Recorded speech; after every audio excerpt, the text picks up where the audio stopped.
He's an internet lawyer, oh yeah. He's an experienced liar, oh yeah. He's got a DUI, baby, and a bunch of old ladies with tales to tell. Do you need a rope to save the day? Do you have a problem that should go away? It's just $50,000 to retain today. Trump stamp a liar, oh yeah. Oh yeah. Internet lawyer, oh yeah. Trump stamp lawyer, oh hell yeah. Oh yeah. He fought for the rights of the dirty.com to lie about teens and even their moms. There's a string of suicides, ruined lives. Don't get fucked, special ed, he says it's fine. Trump stamp a liar, oh yeah. Dishkin little lawyer, oh yeah. Hashtag a lawyer, hey yeah. Did you go out on an NFL player? Did you blow your chances with shady behavior? Did you stalk and lie about a couple of babies? Call Trump stamp lawyer, he likes crazy ladies. You've never read Emotion, Life is your chump. You're writing rainbow markers and fucking blame Trump. Hashtag yikes, Texas yuck. Motion denied, just bad luck. Oh yeah. Internet lawyer, oh yeah. Trump stamp lawyer, oh hell yeah. Oh yeah. Hashtag lawyer, oh hell yeah. Do you need a rope to save the day? Do you have a problem that should go away? It's just $50,000 to retain today. Trump stamp a liar, oh yeah. Oh yeah. Internet lawyer, oh yeah. Trump stamp lawyer, oh hell yeah. Oh yeah. Hashtag lawyer. Legally, I know that doesn't make any sense, but that is irrelevant. If I go It's on, not irrelevant. it is You know absolutely it. no. That it is not irrelevant. You know it. Hashtag yikes, Texas yuck. Motion denied, just bad luck. Can I sue you for that? Can I sue you for that? I think what you do is reprehensible. I don't like it. Can I sue you for that? Oh yeah. Hashtag lawyer, oh hell yeah. Can I sue you for that? This nigga is smart, dropping bombs on your news. Might drop in alarms, now they press snooze. Mainstream spinning, but I won't play that game. A nuclear flow turning at you for motivational flame. Megan Fox crushing all the talking heads as they spoon feed their paid piggies. Gotta keep them misled with blazing Lego vision. I see all the signs exposed in the agenda. Miss these epic rhymes. Intellectual assault on the mainstream, not in the current of the mainstream. Me and smart will never be silenced. They won't extend, fighting up lions. Pretend intellectual assault on the mainstream, never ride in the current of the lame stream. Bro, I can burn water, but I'm spitting facts. Top shelf, sorting mass stacks, reporting news, and not like you make it. I'm award winning, and I don't have to fake it. Megan Fox, an authentic voice, giving the masses a hard-hitting choice. That umbrella guy, hammering his song, while Megan Fox rights those wrongs. Now we hit the end of this tune, declaring what it isn't even new. Making dinner and still chopping rocks like granite. In my area code, please, you're not even on my plan. Yeah, you're outclassed and you never knew. By the time I press singulars are through, breaking stories while you're chasing hunches. I'm a news titan, never pulling punches. Oh my God. Oh my God. You want to hear something funny about that intro song? Yes. The last one. You can tell what version that's from because you notice it cuts off the word planet. It says planet. And Yes, it I stops always there. sing the word planet though because I know that it's there. That shows you it's a version 2 because now all the new version 3s allow you to go back and continue your songs. So all the version Really? 2s, yeah, you had to stack them. You know, it was just like building Legos, basically. You know Legos. I know Legos. I do know Legos. I hear that. Every time I hear it, I'm like, that's a Damn version it. 2. Yeah, I like that song, though. I actually I like love that one that quite a bit. song. I love that song. I think it's great. You just have to know that the word is planet, not plan. Yeah. All right, everyone. Welcome back to the show. Before we get into the meat and potatoes, shall we say, I want to talk about my weekend. Because I did some fun stuff this weekend. It was Mother's Day weekend, and I decided to take my kids out on Saturday. My husband's in a master's class, and so he's on the weekends. He's just like working nonstop. So I decided to get the kids out of the house, give him some quiet, and we decided to go and see The Fall Guy. Tug, have you seen this yet? I'm not. Oh my God. I loved it so much. Really? I You know can't- that is terribly underperforming. You know Oh, that? and that is so sad. Yeah. Now, I don't know why it's underperforming because it said that it was number one in the box office for 2 weeks in a row. So, how is that underperforming? I think don't- people got used to superhero movies dropping right now. This is usually the superhero week. And then. Oh, this had is so much better than any superhero movie you're ever going to see. Like, literally ever. Well, I think people got used to them doing well, and then you notice in the last couple of years, people have been like, no more superheroes. So that's maybe why a problem there. I think Reynolds will blow up when Wolverine and Deadpool hit, but I was kind of surprised by this movie, to be honest. I thought it would do better than it has. Well, so, okay, listen, maybe we can turn that around, you guys. Every single one of you out there needs to go and watch The Fall Guy. For one, in the theater. Because, for one, they finally made a movie. I have not seen a movie this good since Maverick. If you liked Maverick, you will love this movie. I loved Maverick. I think the entire universe loved Maverick. And one of the reasons why we loved it was because there was no garbage in it. They didn't try to go woke. They weren't trying to make anybody else happy except for the audience. And even Tom Cruise shows up in the beginning and he's like, look, we made this for you. Like, we made it for you with all the throwbacks and everything about the stuff That we was a loved great about movie. the original. That was a great movie. And the action. It was nonstop action. Okay, so what's his name? Who's the guy I put on the thumbnail? Ryan Gosling. Okay, so Ryan Gosling is in this movie. It's obviously a remake of, or not a remake, but like a new take on The Fall Guy from the 70s, 80s when we were kids. There was this show. I got him and Ryan Reynolds mixed up. I do too. I always want to say Ryan Reynolds, but it's Ryan Gosling. It's because I like both of them and stuff, too. I think they both do a good job in fucking movies, you know? Well, Ryan Gosling totally confuses me, by the way, because he used to be. Do you remember the Titans? Uh-huh. Okay, when he was in that, he was like this little skinny kid. Like, let me pull up his picture from back then because Yeah, and now he's built like a Oh my freaking God, brick he's house. Yeah. built like a Mack truck. This guy, and his face has changed so much as an adult, like a grown up. Like it's pretty good. I can Have you tell noticed that you. with have you noticed that with a bunch of them though? I mean, it's like Jake Gyllenhaal. You know, they had that Roadhouse remake. He took off his shirt. I was like, "Good God, is that Good Donnie God. Darko?" You know? Okay, so here's like an older picture of Ryan Gosling, like back when he was, I guess, a younger dude. And in The Fall Guy, like he's just a grown ass man, as they say. As they say, a grown As they ass say, man. Megan, they. Yep. A grown ass man. I got no complaints. I'll tell you that much. And holy cow, he does take off his shirt, and it's like, whoo boy. So ladies, you're gonna like it. You're gonna like it a lot. But here's the great thing: there was nothing gross in it. Like there's nothing you have to hide. Okay, so I took my 9-year-old because I was like, you know, he's bored. He wants to go too. But the girls and I wanted to watch a movie we want to see. We don't want to watch a cartoon, you know? So I asked Mr. Fox, I'm like, do you think I can take him?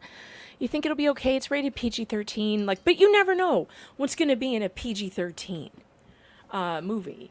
And he's like, yeah, just take him. I'm sure it'll be fine. And, you know, if you have to cover his eyes, you have to cover his eyes. I've been there you know? plenty of times. I'm like, I cover time. And Yeah, so I did. I'm like, Ryan Gosling has definitely gained a ton of weight, by the way, and not in a bad way. So here's a more recent picture with the bearded look that he had for this film. But I don't know what kind of workout they have this dude doing, but I almost didn't recognize him. Really, I almost did. He looked almost unrecognizable to me. But in a good way. Like I said, ladies, you're going to like it. So anyway, I took my 9-year-old, and there wasn't one thing, Tug, not one, where I was like, oh my God, shut your eyes. Or maybe we should go get a Coke right now, you know? That's very rare. Oh, not one thing. There was a couple of swear words, no big deal. There might have been one F word. But let me tell you what was great about this, and I promise I won't give any spoilers away. I promise, I promise. What was great about this movie is that, for one, what a terrific idea to do a movie about stuntmen. You know, here we watch movies with all these stuntmen, right, who never get any glory. We don't even know who they are. We don't get to see what they do unless you happen to watch a behind the scenes thing, you know, and you might see some stuff. But they played the joke throughout the entire movie about how actors don't want stuntmen to get any glory. They don't want you to see their face. They don't want people to know they don't do their own stunts. They'll lie and tell people they do their own stunts. So that was like the running joke throughout this movie, which was great. And the movie was really like a love story to the stuntmen. And I thought it was terrific because they didn't even try to hide their faces. So in the stunts that Ryan didn't do, you could tell it was somebody else. Like and there were no CGI, nothing. There was no CGI anything in this movie. It was all flipping real cars and real car jumps. There were so many awesome action scenes. They must have wrecked 100 cars for this movie, maybe more. It was so fun, you guys. It was so good. If you like action movies, comedies, romance, it had it all. It had everything. And Emily Blunt was great. She's funny. It was great. I loved every single bit of it. And I think that you guys will like it. I hate to note this. Apparently, we have a storm passing through. So just let you know. gotta be kidding me. I'm like, not again. Not again. I can hear it. I can hear it like Oh no. ripping it up, man. How bad's it gonna be? It can't. Surely it can't be worse than the last one. But they've got a severe storm warning for an hour. I just got a warning for it for an hour and 15 minutes. So it's got to be a pretty big storm front. No. I'm like, not again. I'm like, Megan, you're cursed. Every time we get together. No, actually, it's not true. But Oh, but the last time it was bad. You Oh, had all man. that bad damage. oh my God, that was something. Like after the storm, it was so weird. I walked outside and I couldn't figure out. I looked over, from the farthest part of my yard away, and I noticed something. I was like, what the heck is that? Is this giant tent or the top of a building? No, it's the kids. They have a trampoline, and it's gone from one side of the house to the other and wrapped around a tree. You know what's funny is that the picture you sent me looked like you had some squatters in your backyard. It does. It's so weird. It looks like When I a looked over, tent. that's when my kids were like, is that a giant tent, Dad? And my littlest one was like, can we keep it? I was like, no, it's not. It's not ours. And then I figured out what it was. No, but we Oh, had that's so funny. trees down. We had, I'm going to guess, we had to get Well, water have out. you And looked at the radar? Is it going to be really bad tonight? And now I'm worried. It looks a little off. We had the plumbing people out, so hopefully the Oh leak no, won't so you happen won't again. be leaking, hopefully. Hopefully. We pulled a hunt. I know. What? Did I lose you already? Oh my God, Tug's gone. Shit. Well, that was fast. That was fast. I think Tug lost power. Oh no. I cannot believe that he's gone already. No way. Hold on, let me text him. Oh no.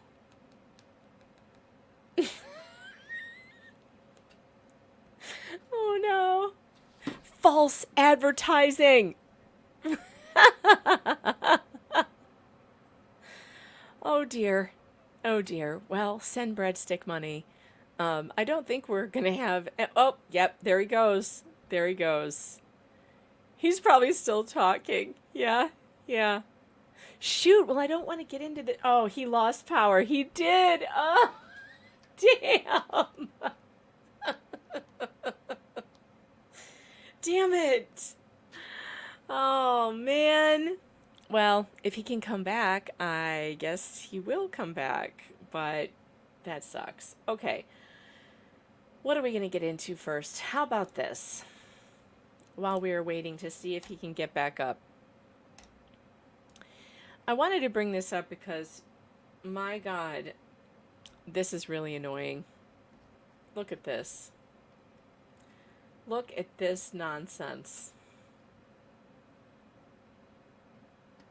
Arizona woman who tried to kill husband with poisoned coffee is sentenced to probation. Oh yeah, probation, folks. Probation. Melody Feliciano Johnson, who admitted to putting bleach in her husband's coffee pot. Oh, look.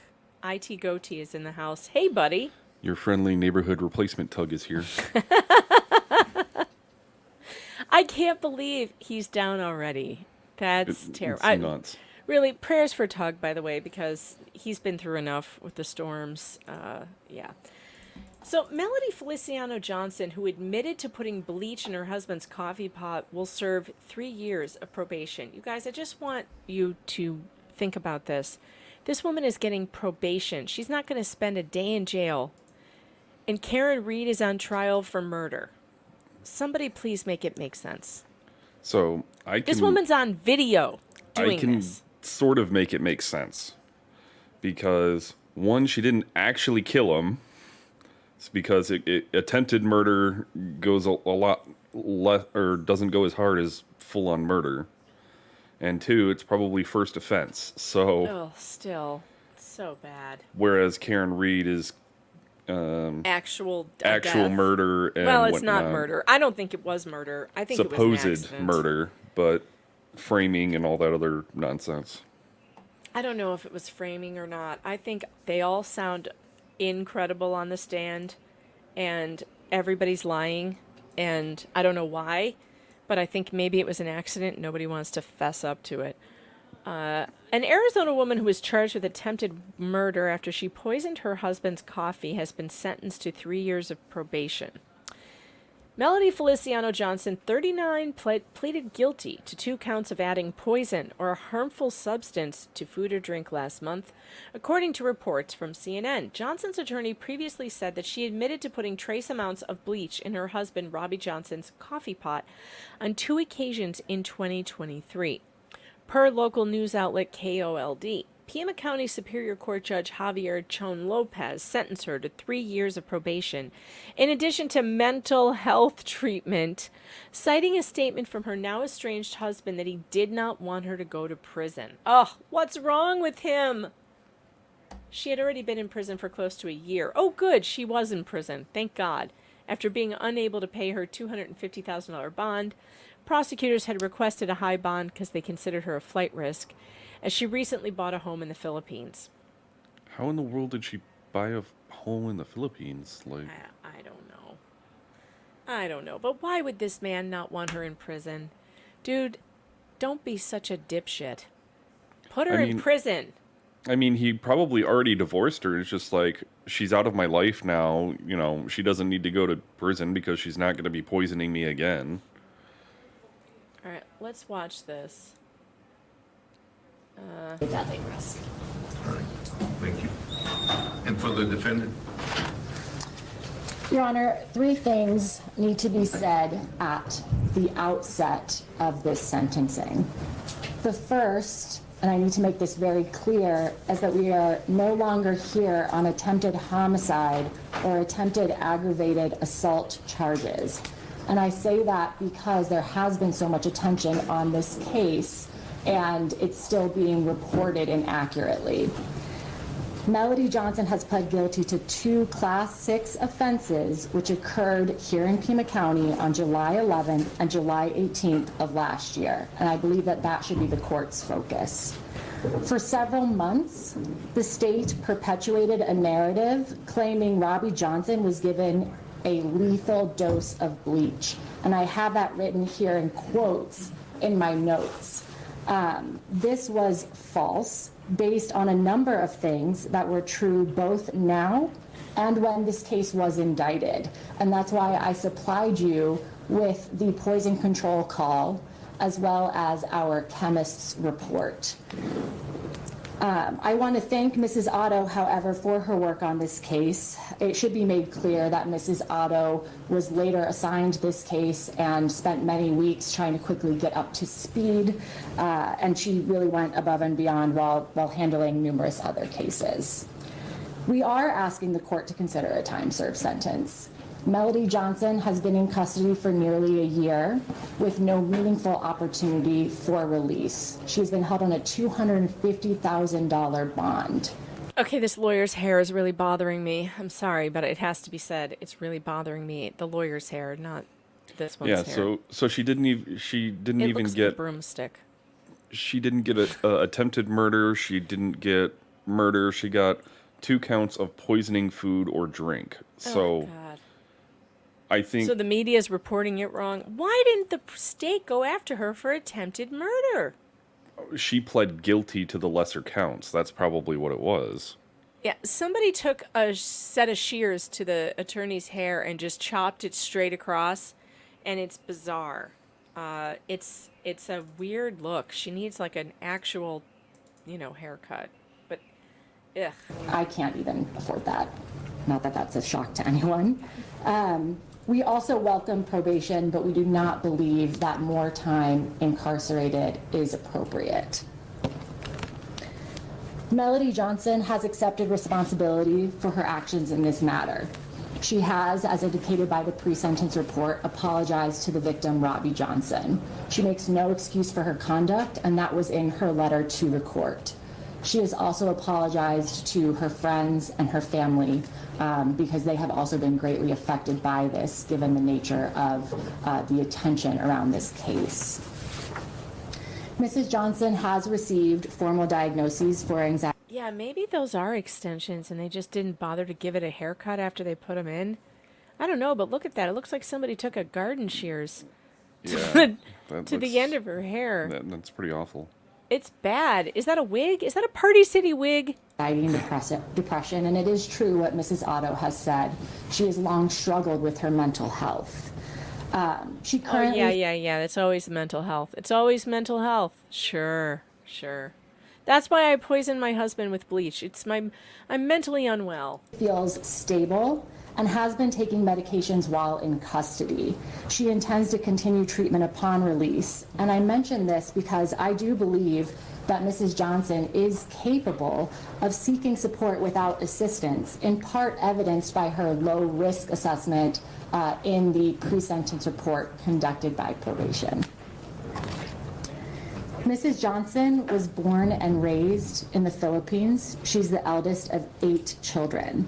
As I mentioned in my memorandum, her father worked in law enforcement and was a disciplinarian.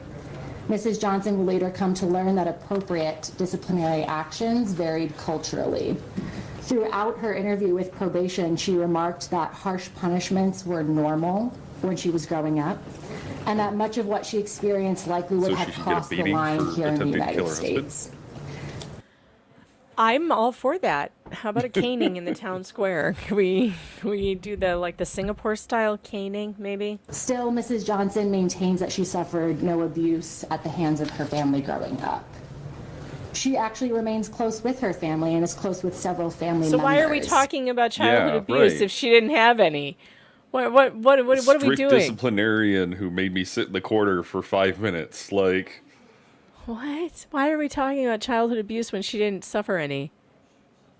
Oh my God. Oh, but she apologized. Thank you, Flux, for pointing that out. She apologized, so it's all good. She speaks with her mother and sister daily. The two support her both emotionally and financially. And she's being supported by her parents. Oh my well, yeah, God, this since is her what's husband wrong with left, then everything. she needs something. This is what's wrong with everything ever. Stop supporting your daughters who are ruining the lives and trying to murder men, okay? Can you just stop? Can you stop the checks from going every month to these women? She's a grown-ass woman. Why can't she get a job waiting tables and pay for her own damn life? Why? Well, she's are been her in jail parents... for a year, and her Air Force husband had left her, so Yeah, well, she can get a job. She can get a job right now and when she's on probation. In fact, that's probably a condition of probation is to get a job. Oh, I can't believe these people are funding this. I can't. This is like Laura Owen's parents. Like, oh, whatever you want, honey. Here's $250,000 a year to fund all your vexatious litigation. I can't with these people. Something that occurred while Mrs. Johnson was incarcerated is that her father passed away, and this was incredibly painful and difficult for Mrs. Johnson. Her father, given the nature of his work, was absent for much of her life. So for her to not be present for his funeral and those... I'm sorry to inform you, but when you go to jail because you've been arrested for whatever the hell, you don't get out for funerals at all. In fact, I am remembering the death of Governor Ryan's wife. While Governor Ryan from Illinois was in prison, his wife was dying, and he was not allowed to go to her bedside to say goodbye. That's called part of the punishment. Like, that's just what going to jail is like. you don't get to go see your kids' birthday parties. You don't get to go see, reunions or anything. You miss out on life for however long that you're in there. Right. Like, I'm sorry, but to be like, oh, it was so hard for her because her father died while she was in jail.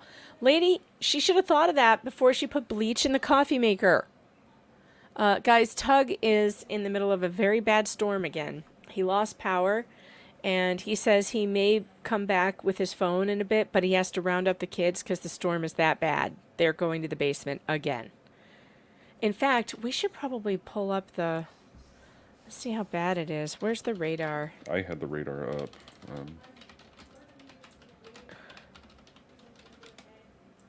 He's not too far away from Nashville, I don't think, so...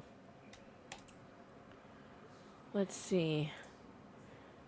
Is there a hurricane? Oh, yeah, it's not looking good. Holy crap. Dang. Here, I'll show you guys. Let's see. All right, so it looks like it's moving through right now real bad. That's when it happened. And it should be out of there by 7:50. Well, 8 o'clock. 8:15? I don't know, he's it got might another stay. line coming in there. It might stay. It's not looking good. He's got that big line going through, but then he's got a second line coming in. Yeah. Yeah, this is no good. It's no good. So Tug he was with us for like 7 minutes. He was with us for 7 minutes, and then he was gone.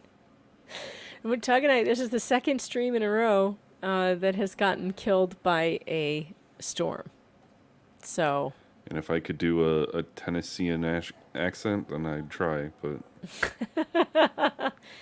Yeah, Flux, you said the big part is over by you. It is in Maryland. Where are you seeing a storm right now? Is no. it bad over there? That looks like Richmond and whatnot. It's crawling up the coast. Well, Maryland is totally covered. No, it's not. Wait, where is it? Where Washington is, Maryland is everything north of Washington. Where's Washington? I don't even see it on this. Oh, there it is. Yeah. There it is. Yeah, that's right. That's that area. But there's nothing there. What are you talking about? Zoom in. Zoom in.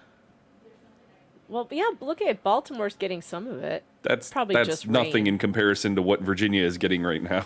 Right. What do we have? Rain. What does this even mean? Green is rain. What does yellow mean? It just says rain. It's rain, more rain. intense rain. I don't like some of these radar apps are terrible because they overinflate the severity of what is actually going on. So like the one that I've got up here. Let's wait. Let's what? Stop doing that. Stop it. All right. Yeah, this. Oh, you've got another one. Okay. Yeah. So like this one, it looks less worse because the sensitivities aren't as high. Uh-huh. So whereas you were seeing like those pinks and whatnot right here, Yeah. that doesn't show it here because I believe that this is a better representation of what you would actually perceive versus the other one, where it makes it look like death is on your door. And Yeah, because they like do that though. this is mostly rain with pockets of more intense rain. But then you looked at the other one and it was like, well, Richmond is going to be a crater here soon because all of this was yellow. It's all red. Yeah, yellow and red. All right. All right. Well, we hope that Tug is going to be okay. And he was Yes. out of power, by the way, for 2 days last week. Yeah, I heard. And so I just hope that his power comes back on very soon. Because that sucks. It just sucks. All right, Right. let's put this back. Let's see if there's any more on this bleach. This woman who tried to kill her husband with bleach. Proceedings was really quite complaining painful about for missing her dad's she funeral was a right very now. anxious and fearful child. She Fearful has of two the children absent of her father? own, Like, as come you on. heard. Wait, she was a fearful and anxious child, so that led her to put bleach in her husband's coffee. This attorney is speaking out of both sides of her mouth. She's saying her father was mostly absent from her life, but he was a strict disciplinarian, and she has anxiety from all of this time that her father wasn't there. Like, I don't know. This is just garbage. Look, the judge doesn't really look that interested. Look at his face. yeah, Already, He just fell Nathaniel was asleep there for a mentioned minute. painful Look for at her. She was a very anxious and fearful child. She has two children of her own, as you heard already. Nathaniel was mentioned. Stephanie is her woman other just stop child. talking? She cares for both of them very deeply. She would never harm them. Friends don't and know family how have she can described say Mrs. that. Johnson as loving, sweet, compassionate, and hardworking. Was she She's also a compassionate towards her husband, who she tried to Nope. kill?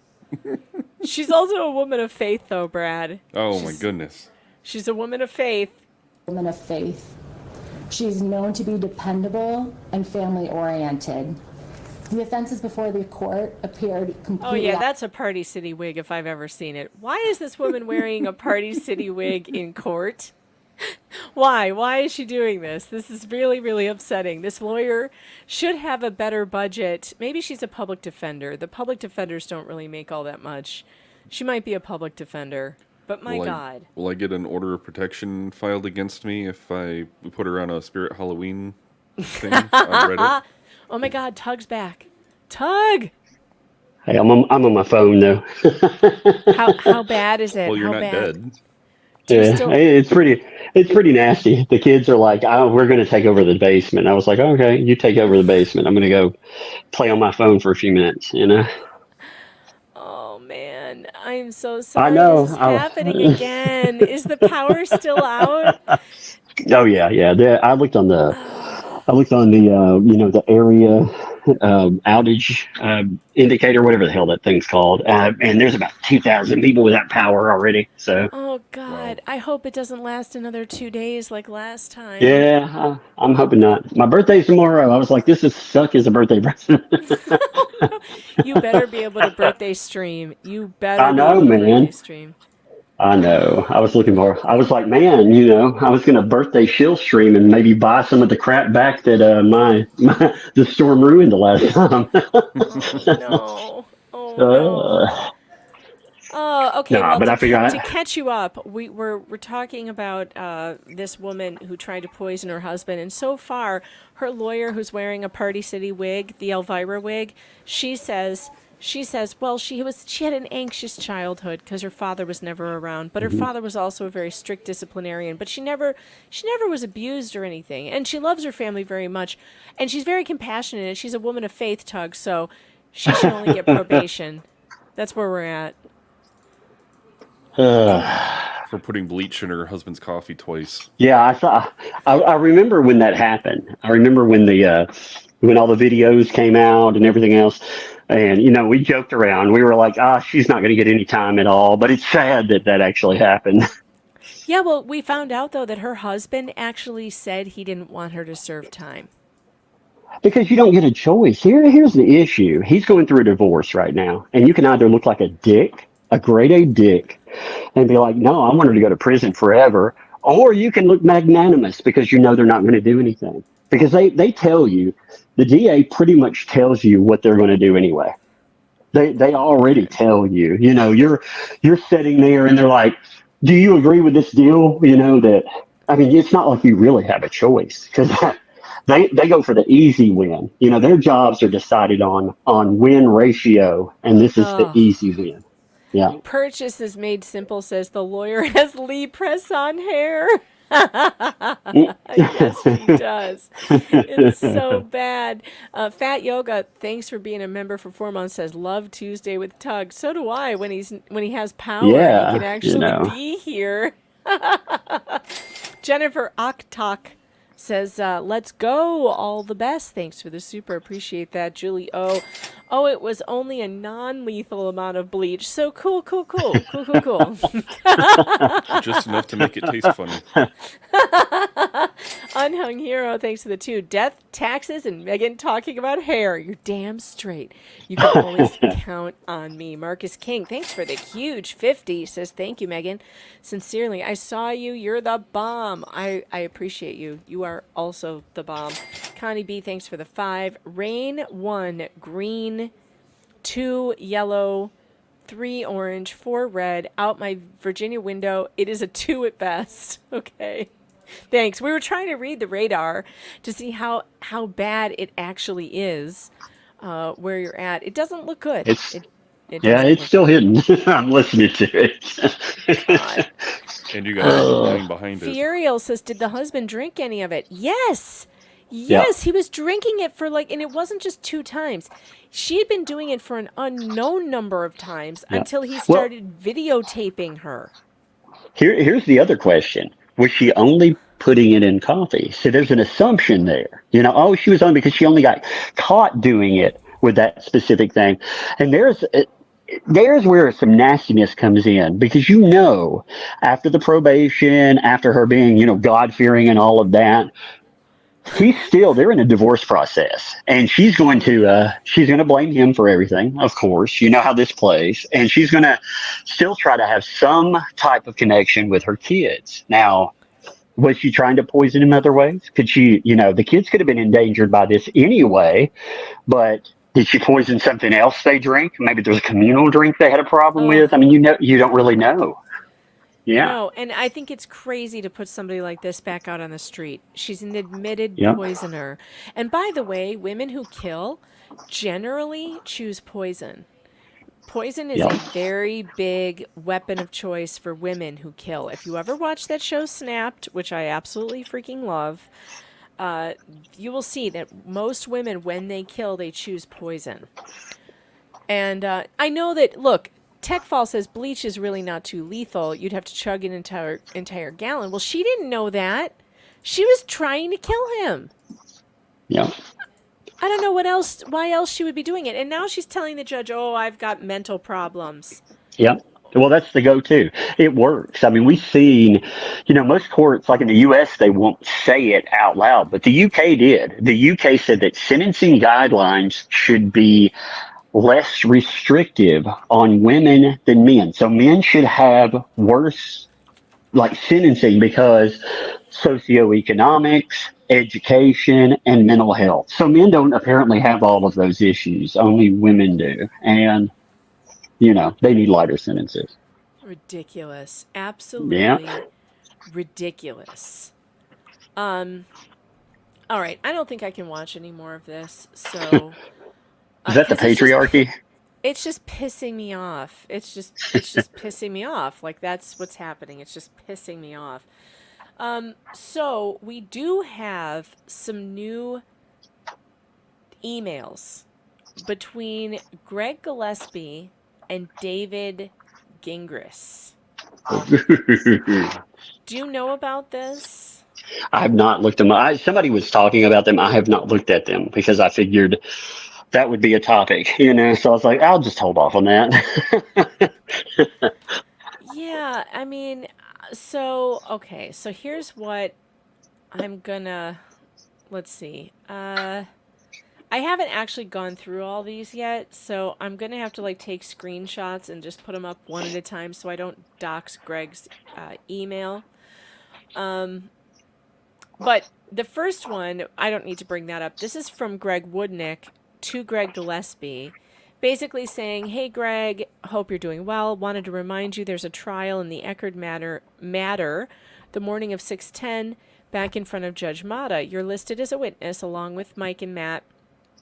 Our time is limited but sufficient, so your testimony will be quite brief. You may not be aware, but Laura has alleged that medical records, specifically the video sonogram attached to her emails and texts to Clayton, and one or more media journalists were somehow tampered with by you.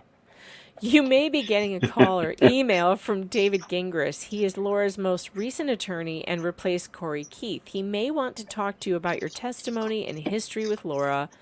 Feel free to talk to him on your own, or I'm happy to be on a conference call if you want me to be present.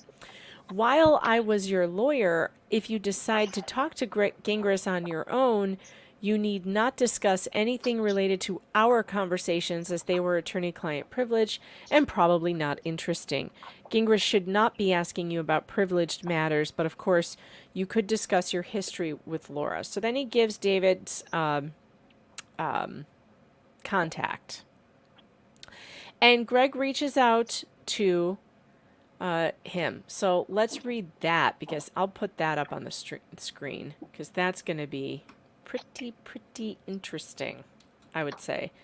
But I just need to make it smaller. How do I make it smaller? I'm going to have to just do 2 of these. Okay, not a problem. All right, so Greg writes to David to give him info, right? He's like, "I'm gonna let you know what I know. Here's what happened in my case." Boys, isn't this interesting?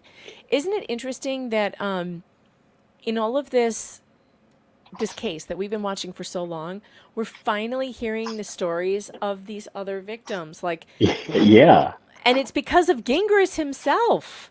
Yeah, see, that's Gingras has done so much damage. That's what I was, you and I talked about, like the last time that we spoke. It's really been him as a catalyst that has brought up names, that has put them out, and has motivated people to speak. A lot of people that I'm not sure how much some people would have said. I know that, like Matt, for example, had no interest whatsoever. And now maybe he's a little more interested, So, Yeah, he's like, well, now you lit a fire under me, so now I'm going to tell everybody. So here's what Greg sent to David Gingras. "Mr. Gingras, Greg Woodnick sent me your contact information. I am not interested in airing this drama on social media.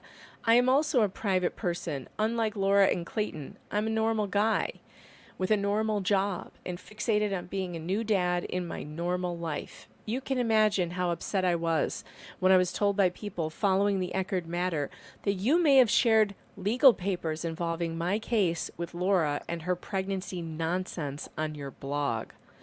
I have never spoken about my case publicly or shared the absolute hell your client put me through. Not one of the other lawyers that Laura had ever did that or treated me with such disregard.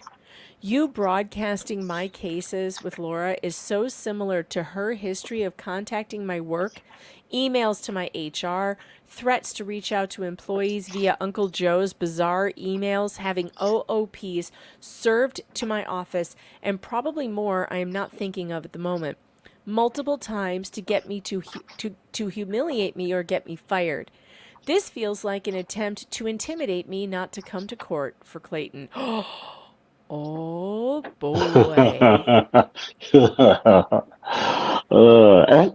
I hate it for him, when I'm laughing about it, I'm laughing at Gingras, how Yeah. badly he screwed up. But I hate this for the people that Gingras has put crosshairs on because he's nasty, man. He's a nasty piece of work.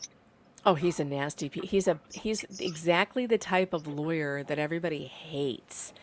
And Yep. if you are about to say that it was the other online people and you were just responding or that it was not your intention, save the oxygen as you are insulting my ability to read. You have read my file since you shared some of it, and while Laura and I were intimate one night, regrettably so, times 1 trillion. So I did, here's the yeah. funny thing about this. He either one read enough of his file to be able to petition the court to say, please include all of this file so that we can say that there was no finding of anything that was alleged. And then he's like, well, but I don't actually know anything that actually went on underneath or the reasoning behind anything. So you can't have it both ways. I don't think he read the whole file. I think he just believed what Laura told him because he doesn't want to know the truth because he can't be a good defense attorney if he doesn't know Yeah, if he no. knows all the truth. Well, he keeps trying out narratives too. I mean, we've watched him real time try out, oh, it's this way. No, no, wait, it's vanishing twin. No, no, wait, it's this other thing. He's just, he's tried everything. He's tried when you can tell how desperate he is too because of all the threats and all the nonsense. Yeah, this was a big revelation that Greg was only with her one night too. So it was also another one night thing. That's very interesting to me. The evening was also consensual. I did not get her pregnant, he said. I did not R-word her. I didn't ARP her or orchestrate her ARP or whatever that horrific lie was that she told the judge when she was refusing to be on the computer screen where someone could see and visually confirm her pregnancy. Sound familiar? I refused to date Laura or do her relationship contract thing, despite her telling me that she would only have an abortion if I went to her sister's wedding and other crazy demands. Wow. Oh That's my God, you nuts. guys. I'll have an abortion, but you have to take me to this wedding. You totally have to be my plus one. Plus I'll one go forever. -1. I don't get what's so weird about that. Like, obviously, if you take me to a wedding and it's a good wedding and there's steak and, shrimp appetizer, then I would totally get an abortion. Totally. Yeah, I mean, that is a weird narrative, though. I'll go -1 if you'll be my plus one. It's like, wait a minute. How dare you? How dare you? How dare you question my truth? How dare you? I mean, honest to God, this is so nuts. I can't even believe how nuts this really is. Isn't it weird how often we hear that to use my truth? Isn't it weird how often like that's the go-to these days? I My know. truth, not the truth, my truth. I Yeah, hate that. I understand that people see things differently. Everybody has their own filter, right?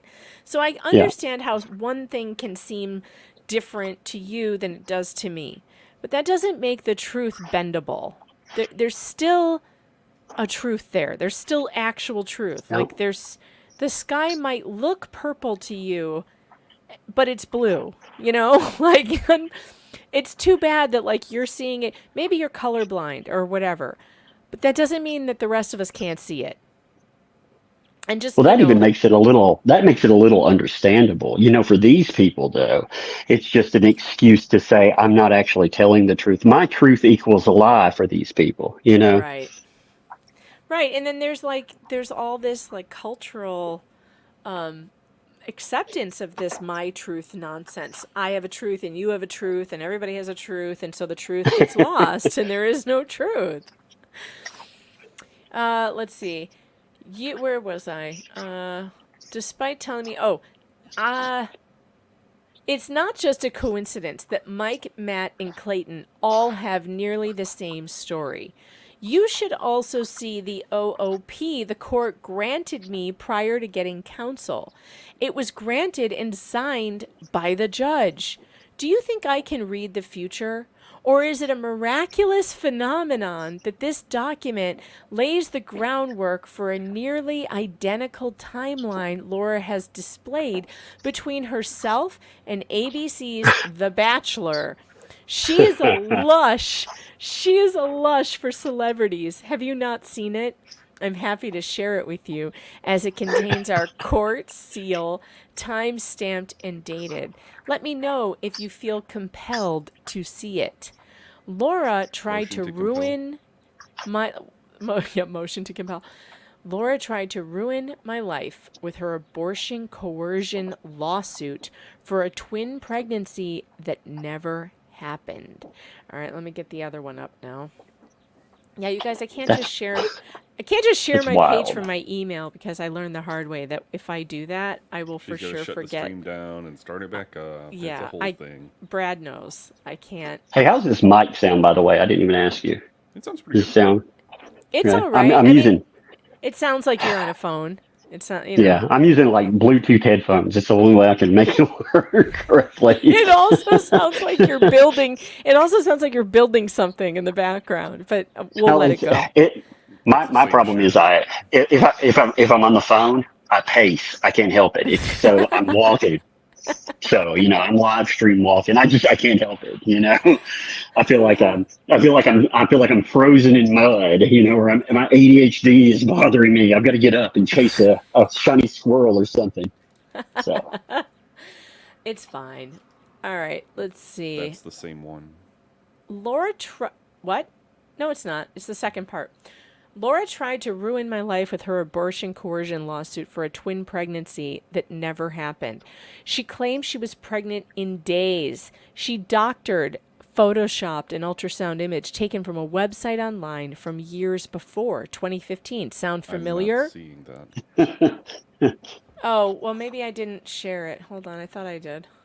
Yeah, you shared the first one. Stop, present, share screen, window, share. Is this it? There we Yeah. go. Yeah, that was Okay.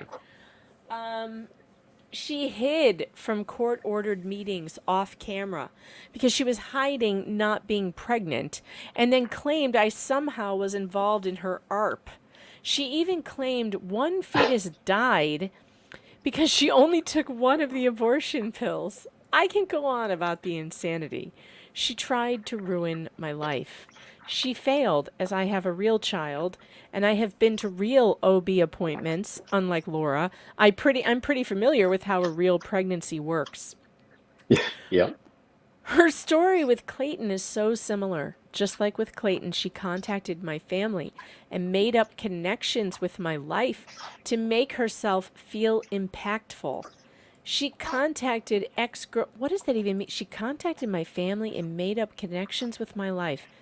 I wonder what that was about. I want to see those emails. Yeah, I'd love to see that all the documentation. I actually want to hear what he has to say. I want to hear it out of his mouth because that might be fascinating. I want all of them to talk, but I think we'll have to wait till after the trial for that. Yeah, I hope they come out, and I hope they realize that she has built this story of being a victim on their backs, all of them. And she has gone to, she's gone to the media, she did TEDx and everything else. And the only way to undo that is not just to testify, but if they feel comfortable coming out and actually talking about what happened. Well, the more they talk, the worse it gets for her. Like, period. There is no one who doesn't believe them at this point. I mean, it's so true. She has played the same game down to her little playbook of one twin dies because she took the abortion pills wrong. It's crazy. How many times can you take abortion pills wrong? And by the way, in Mike Maricini's case, I've been reading through all the text messages between the two of them, which I can't release yet, but I've been, kind of like piecing together how that relationship went. She tells him in the text messages that she has a severe allergic reaction to the abortion pills that landed her in the hospital. Yet, this was before Greg and Clayton, and she wants us to believe that she took those same abortion pills again after having a severe allergic reaction? No. Amy Bonner wants to know, how many times can you get pregnant with twins in a row? 3. 3 times. Apparently, you can, even with PCOS and a missing ovary. I don't know. I wonder if there's more in there that we still don't know about, because we're of the opinion that she was a single person offender. While she was targeting, while she was locked on one person, she didn't do this to a second person in there. I mean, there's a lot of assumptions that we're making about timeline. We Takes really a lot of energy to pull a con off like this, Tug. Do you think she can do this to multiple guys at the same I, time?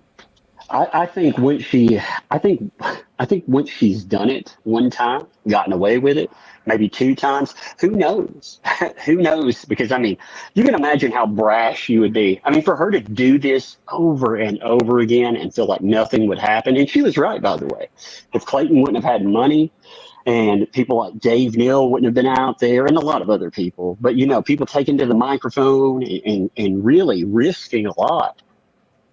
Who knows how many more times? So I don't know. I mean, anybody that would do this, assuming that they have any line, in the proverbial sand, that's a heavy assumption. No, I do not think she has a line. I think that this is No. just something that she thinks it's going to work one of these days, or it's just a diabolical need to do this. I don't know. I can't figure it out. I can't wrap my head around what is actually going on with her. Ultimately, it doesn't matter why she does it. I mean, we want to know. I like to understand the puzzle to that. I do. But for the courts better damn well focus on the fact that she has created multiple victims. See, that's where the courts get messed up. It's just like the poisoner case. They didn't focus on the victim and what happened. They focused on, oh, poor her and her mental health. That's the same thing that David Gingras, he'll try to go to if they, I mean, they're trying to work that in anyway. They talk about her mental health. They talk about her SI, and they talk about her issues. Well, they'll lean heavy into that if they think they're losing. Mark my words, they will lean hard into it. On a separate issue, have any of you ever fallen asleep in your earbuds and woken up with a very sore ear? No. No, you don't go to sleep at night with your earbuds in? Every now I and then. haven't. Oh, but this happened to me the other night, Yeah. and I must have slept on it really weird, and now my left eardrum is like aching, and I cannot keep an earbud in it. I don't know if I like damaged it or what, but they Hey, really by the need way, to did you talk about Mother's Day? You said you something for No. Mother's Day, and you were going to tell us, and I missed that part. So Oh, I didn't. I actually we took the day before Mother's Day. I took the kids to see the movie. right. oh yeah. But then on Mother's Day, my Mother's Day was really fun. My Mother's Day was awesome. My husband got up and made some kind of blueberry bake breakfast thing with syrup on it. It was awesome. And it was so yummy. It had all these fresh blueberries that he had gotten from the farmer's market. It was some kind of like blueberry egg waffle thing. I don't know. It was like a bake. It was delicious. And normally he just makes like a really nice dinner, but he made like an entire day of snacking and mimosas and fun. Dang. And he got me Legos.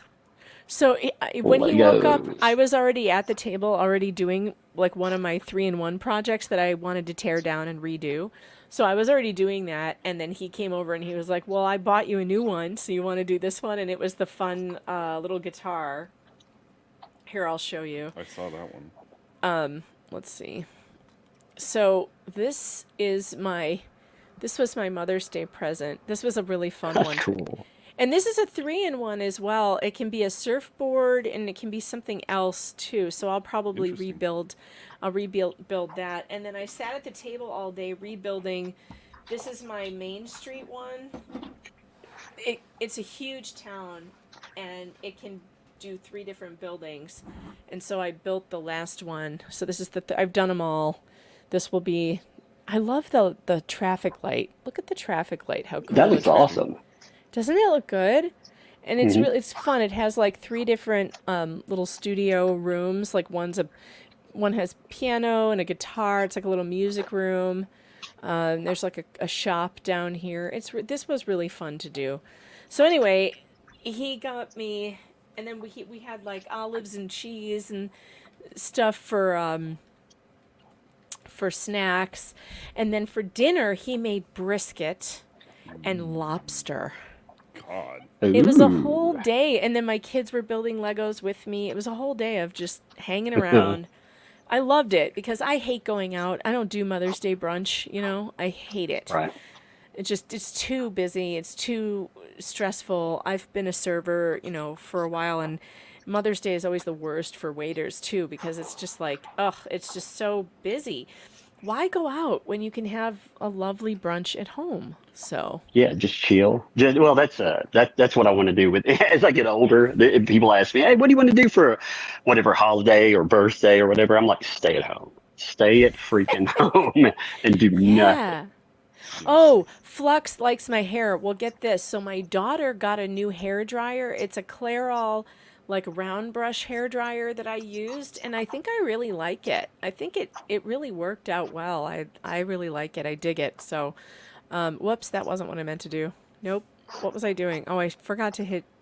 I hit Before stop we share. get back to the document, someone in Dave Neal's Discord says that they called in to KSLX, a local Phoenix rock station, Oh and yeah. talked to their morning jockeys and led them to the wiki, and they sounded quite interested in the case. So, Oh, good. Good. Yeah, I would think that there will be more interest and when the case hits. There, depending on one person. If one person gets a lot of notice, it'll blow up. It'll just go everywhere. Because It really this should case be a is local story. insane. This case should be all over the place. Howard Stern, Joe Rogan, these people should be talking about this case. It is crazy. It's They're just afraid of the crazy. subject matter. They're afraid, you have half of the press that's terrified of even bringing up something like this because it doesn't narrative correctly. And the other side, I feel like they don't know what to do with this stuff. They're, they're It's also busy, terrible. politicking right now and stuff that they're ignoring some crazy shit that's going on. I'll be right back. hmm Right. so how about that generator, Tug? Man, I didn't have time to chop. We just chopped up one of our trees, yeah, and I did buy a couple of battery backups though, so I do have. That's why I'm running my phone down. I'm like, screw it, I'll charge it back up. yeah, I one used of those to. overflows or whatever. All right, sorry, I had a Well, kid asking me questions. well, there's a thing that Amazon does. All this stuff that Amazon sells. Companies offer free products with it. It's called Vines. I don't know the tax implications anymore, but at one time it didn't. And I used to pick up all those phone chargers, bricks, and I'd forgotten about that because I hadn't done it in years. So after the last storm, I was like, hey, I wonder how many of those I had. I found 32 of them. So I Oh my started God. charging them up. Well, I used to, you have no idea how much fraud is in those things. They'll be like, it's a 20,000 mAh.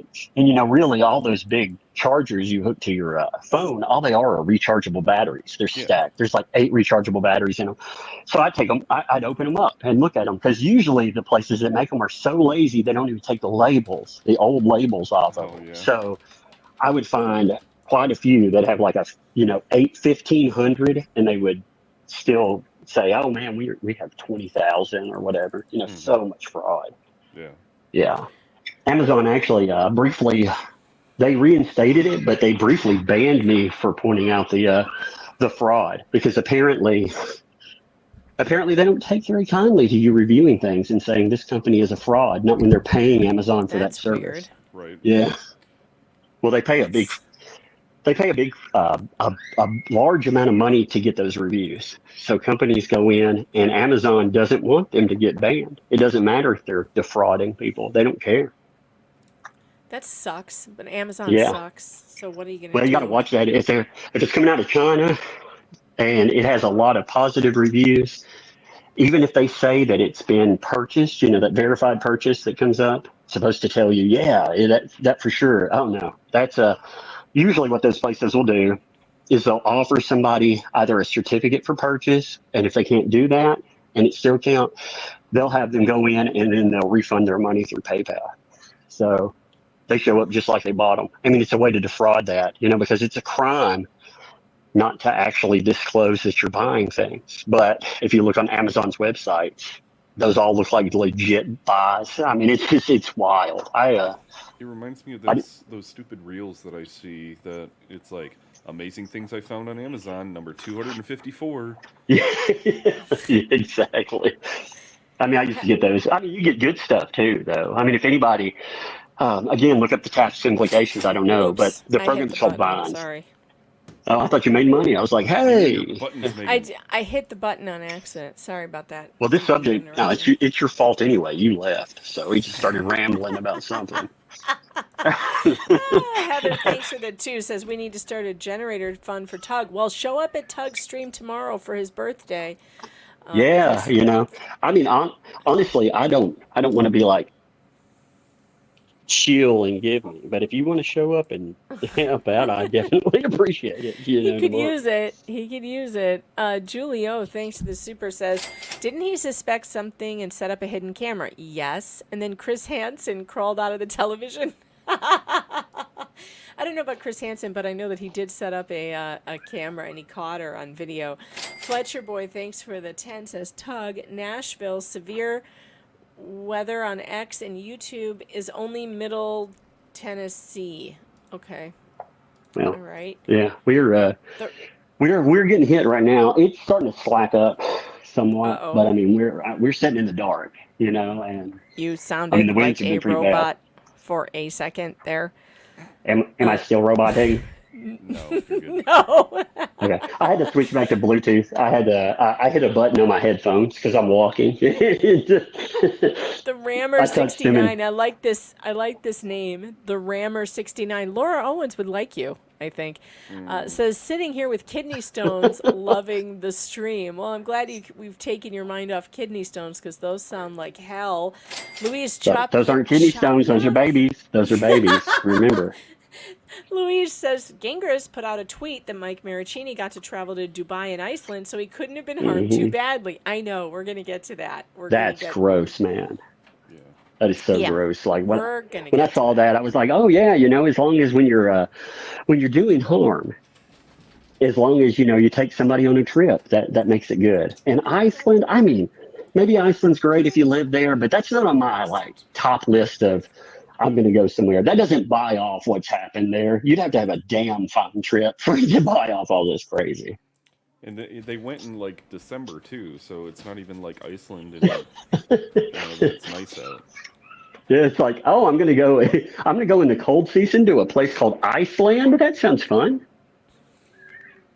Well, I think that David Gingras is an asshole. That's what I think. That's my opinion. That and is. everything he says sucks. All right, so let's finish up Greg's email because I got more to get through. She contacted ex-girlfriends based off one conversation we had on one date and continues to try to connect with them. She sent a cease and desist to my current girlfriend's work just a few months ago to continue to harass me and my family. David, imagine spending a few hours with a human, and almost 3 years later, that human is still attempting to be involved in your life. Do I think Laura is maniacal? Ask me on June 10th. You probably realize the same thing, but already got paid and are in too far to turn back after the atrocities you've posted online. Greg. Number 2, number 3, I hear there's more. Greg doesn't even know what number victim he is. Can you 2, imagine 3. Laura sending a cease and desist to his girlfriend? Be like, can you stop dating him, please, so that I could get in this? Well, that's, so you know what? That's another thing. Remember, I mean, when we look back, also contacting girlfriends and other stuff, hey, that's yet more of what she does. Yeah, contacting girlfriends, right? She did it to Mike Maricini, too. Yep. Oh, my God. You guys, I just realized that David signs his name Esquire. What a douchebag. David Gingras, comma, Esquire. Lawyers who do this are so lame. Please don't put ESQ after your name. It looks really stupid. Okay, let's bring up the next one. So this is David's response to that epic email. If you can believe that. This is going to be his response. Let me make sure I got the right one here. Yeah, this has got to be it. This is his response to Gillespie's email. Greg, it's Sunday night. I didn't see your email until just this second. Do you want to have a conversation? He's always trying to get them on the phone. Always. Do you want to build a snowman? Fuck no, get away.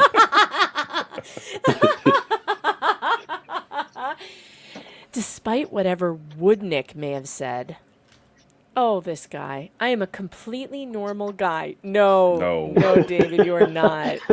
You are not. He's a comedian. I never realized that. That's amazing. He's a comedian. And I am willing to have a conversation with you, man to man, off the record. Nothing recorded and no threats.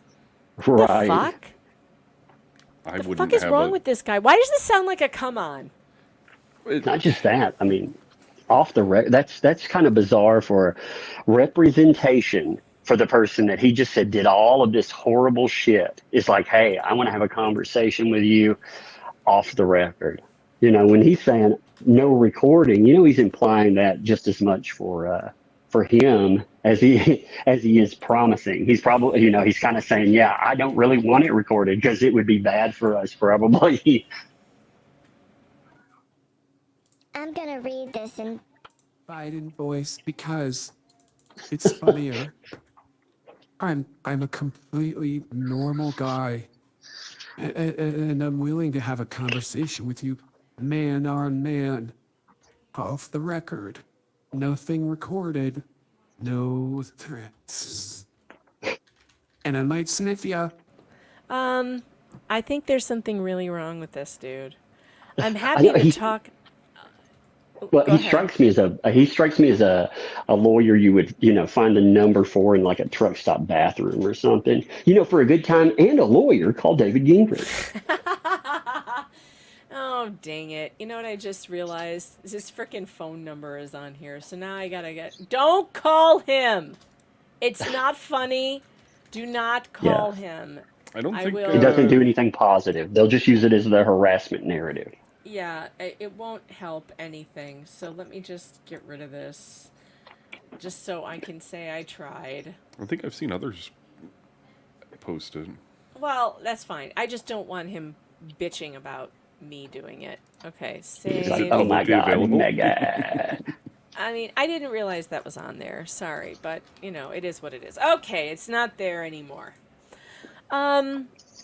FYI, I'm happy to talk now or tomorrow or whatever. FYI, there is an ethical rule that says if you have a lawyer, I can't speak directly with you. I can only talk to your lawyer. I know Woodnick was your lawyer in the past, but I am not aware of him representing you today. If Woodnick is still representing you, let me know so I can go through the correct channel. Otherwise, my cell is, and I'm happy to talk with you right now or tomorrow or whatever. What is with his or whatever? What? Or whatever. Or whatever. Whatever. That's what he is. He's trying to get that in there. He's like, it's totally or whatever. Okay, you need to keep reading this, Tug, because I'm doing I can barely see it. Oh, you know, okay. It's on my phone. Lawyers are not permitted to lie. So I will promise you this convo will not be recorded, will not be shared with anyone, and will not be posted on social media or anywhere else or whatever. Okay, does anybody ever, let me see a show of hands. Let me see, one in the chat, if you trust David Gingrich, that when he tells you that he's not going to put something on Twitter, do you believe him? One for yes, two for no. A lawyer telling you that they don't lie. They're not permitted to, are you kidding me? You know, are you kidding me? Well, they're not allowed to lie, but they will heavily stretch anything to try and get it to not sound like it's the truth. Well, again, you know, they use the same, you know, oh, well, I truly firmly believe, sorry, Megan, I have no mic control this way, so I'm sure I cut you off many times. Oh, no, it's okay. It's totally fine. I just noticed that there's a what's the word I'm trying to find here? There's a counterfeit me in the chat. That's not me. That when I'm in your studio, Oh, it comes up as me. It comes up as you. I was about to have a heart attack. I'm like, why is someone pretending to be me again? Okay, never mind. Because I'm not a regular guest. I'm Right, co-hosting you're you. in, so right, I gotcha. Oh now my I understand. God. it's Oh fine. my god. There's another me. Would you say, hey, Megan, would you say that's a twin conspiracy? I'm a twin. I'm a twin. It's my evil twin. You're like, it's the one I absorbed back in the womb. Oh my God. It's Bottom David's a Megan. soothsaber. It's Bottom Megan. Bottom Megan. You remember, the night that you had your tornado, I was watching myself with the video that I made because YouTube demonetized it. So it was bottom. I was top me making fun of bottom me. It was twins. We were twinning all night. It was. That's hilarious. Drunk twin is back. Drunk twin is back. Oh They, God. every live stream there, I've noticed that they will eventually give me monetization, but by then the live stream's already dead. You know, there's not going to be, I'll get it in Right. 3 or 4 days, so there's no traffic. So essentially this topic, that's another reason why you don't have a lot of people cover not just this case, but cases like these. It's because YouTube heavily de-incentivizes. They're like, yeah, you can do it, but you're going to do it for free, you know? It's like, fuck Yeah, it. Yeah. exactly. And that's the whole problem is that, people don't want to get demonetized. So they're going to do stuff that is, easy to make money on Yeah. through YouTube. Stuff that it's YouTube advertiser friendly, but that's just not who I am. So whatever. Thanks That's for the what- breadstick money, guys. Thanks for the breadstick money. By the way, the twos are winning heavily. I don't think I saw one anywhere. No one is like, hey, I can fix him, which is weird. But I guess it is what it is. You guys don't think he can be fixed, and I kind of agree with you. Hey, guys, by the way, if you do go to see The Fall Guy in the theater this weekend or whenever, let me know what you thought of it, because I loved it, and I just want to encourage you guys to go and watch it, because these are the kinds of movies we need Hollywood to make more of, where they're not trying to insult us or upset us or, corrupt our children with weird shit. And it was just so much fun. So please go and watch it. I loved it. Okay, There's movies like that, Godzilla. Yeah, like there's been a few, like they're very sparse, you know. So yeah, for sure, I'll definitely have to, especially you saying, hey, I could sit down with my kids and not. Oh, you can not really absolutely worried take about your it. kids, and they will love it. I was a little worried that my 9-year-old was gonna get bored, because there was some love story in it, so there was a lot of dialogue. But actually, Right. it was the best blend of an action and romance movie I ever saw since *Romancing the Stone*. Remember *Romancing the Stone*? How fun Yeah, that was! I remember it it. Mhm. had everything. It had the love story, but it also had mudslides and alligators, and I mean, just so much fun. This movie was just like that. And I asked him afterwards, did you like that? And he was like, oh my God, that was the best movie I've ever seen. He's like, I'm going to jump out of a helicopter like that when I'm older. I'm like, oh, really? Are you? He's like, yeah, I am. I'm not going to get hurt there. They got that big thing. Oh, and at the end of the movie, and this is so great, it's not a spoiler. It's just so cool. The entire movie is a love story to all the stuntmen in Hollywood. And the entire, almost the entire cast is made out of stuntmen. And they allow the stunt team to do so much cool shit right in front of you on camera. Like, they're not being anybody else. They're being themselves, right? And they're showing off all their incredible skills. So at the end, they show you how they did a bunch of this stuff. And so don't leave when the credits roll, because it's coming back, and it's going to be 15 more minutes of awesome shit. A bunch of people left, and I was like, where are they going? There's going to be more. I know there is, and there was, and it was awesome. So don't leave, because the end stuff is almost as good as the rest of the movie. It's so great. See, the difference in the reason it scares me, when I was a kid, like you described Romancing the Stone, right? Mudslides. Okay, back then, if you said, hey, there's a mudslide in this, I would assume action adventure, Right now, if there's a mudslide in a movie, I'm kind of leery about what that might mean, you know? Well, that's why I love this movie so much. You didn't have to worry about. There weren't even any inappropriate jokes. There were no bedroom scenes. There was nothing like that. It was perfect. It was perfect. It was like Maverick perfect. It was so good. There was not even a moment where you would feel uncomfortable with your 9-year-old or your even a 5-year-old or a 6-year-old. It's fine. Megan, I don't See, think that'd you be saw my fun. message earlier. What? I said I have never seen Top Gun or Maverick. No, shut up. Get off my stream. You can't be here. How do you not have seen those movies? How? Come back. Get back in here. How can you not have seen those movies? How? Because my mother did not like those movies, and I grew up rewatching Robin Hood, the Disney film, until I broke the VHS tape. Oh no. Oh no. Was she super religious or something? No.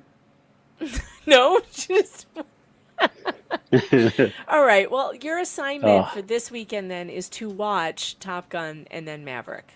That's Okay. funny. My mom was heavily religious. I used to have to hide. Like if I wanted to listen to contemporary music, I would Oh, take yeah, us too. tapes and I would record on the back of them. You know how you could I Yep. would side B that sucker, Yep. put something on it, and heck yeah. No, my mom But I too. still We watched had, everything. we were only allowed to listen to Christian music, and she had all these like records and 8 tracks, and they were all like the Maranatha Choir. It was terrible, terrible stuff. So I would have to. I got my first Walkman, and then I started buying tapes on the sly, and then she couldn't hear Yeah. what I was listening to. You know, in movies, same thing. My dad, though, owned one of the first video stores in the neighborhood before Blockbuster was a thing. And so I started working there, and then I got to watch all the movies I wanted, including Eddie Murphy Raw. Because and my dad, I don't think he knew I was watching these at the time, but I don't think he would have cared. My dad was more, That's he like my allowed dad. more Yeah. things. He allowed more stuff, and when my dad said it was okay, my mom wouldn't argue. So he took me to the movies. He took me to see Return of the Jedi, I think was the first movie I saw in the theater. Interesting. And Romancing the Stone, my dad showed me.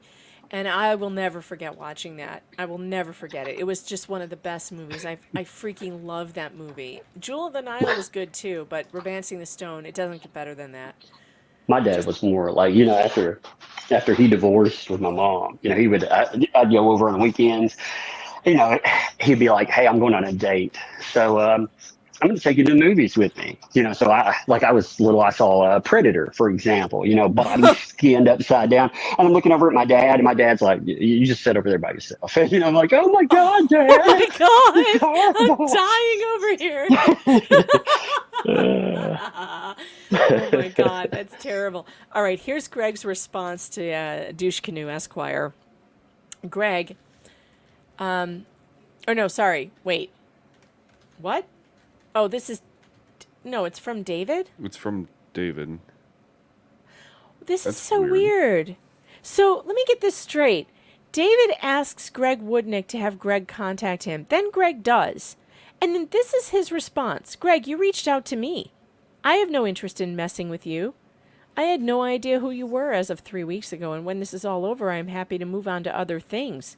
You and I do not have any personal dispute with each other. I don't know anything about Laura's past, other than what the file contains. None of this is personal to me. I'm only searching for truth. Oh, that's a laugh riot. Where's my button? Where the fuck is my button? Bullshit. Go fuck yourself. But go. Yeah, you're fuck interested. yourself. You're interested in the truth. Sure, douche canoe. That's Sounds the like only a- reason he wants to get people off the record on a phone call is because people can make these statements to him and he can claim plausible deniability.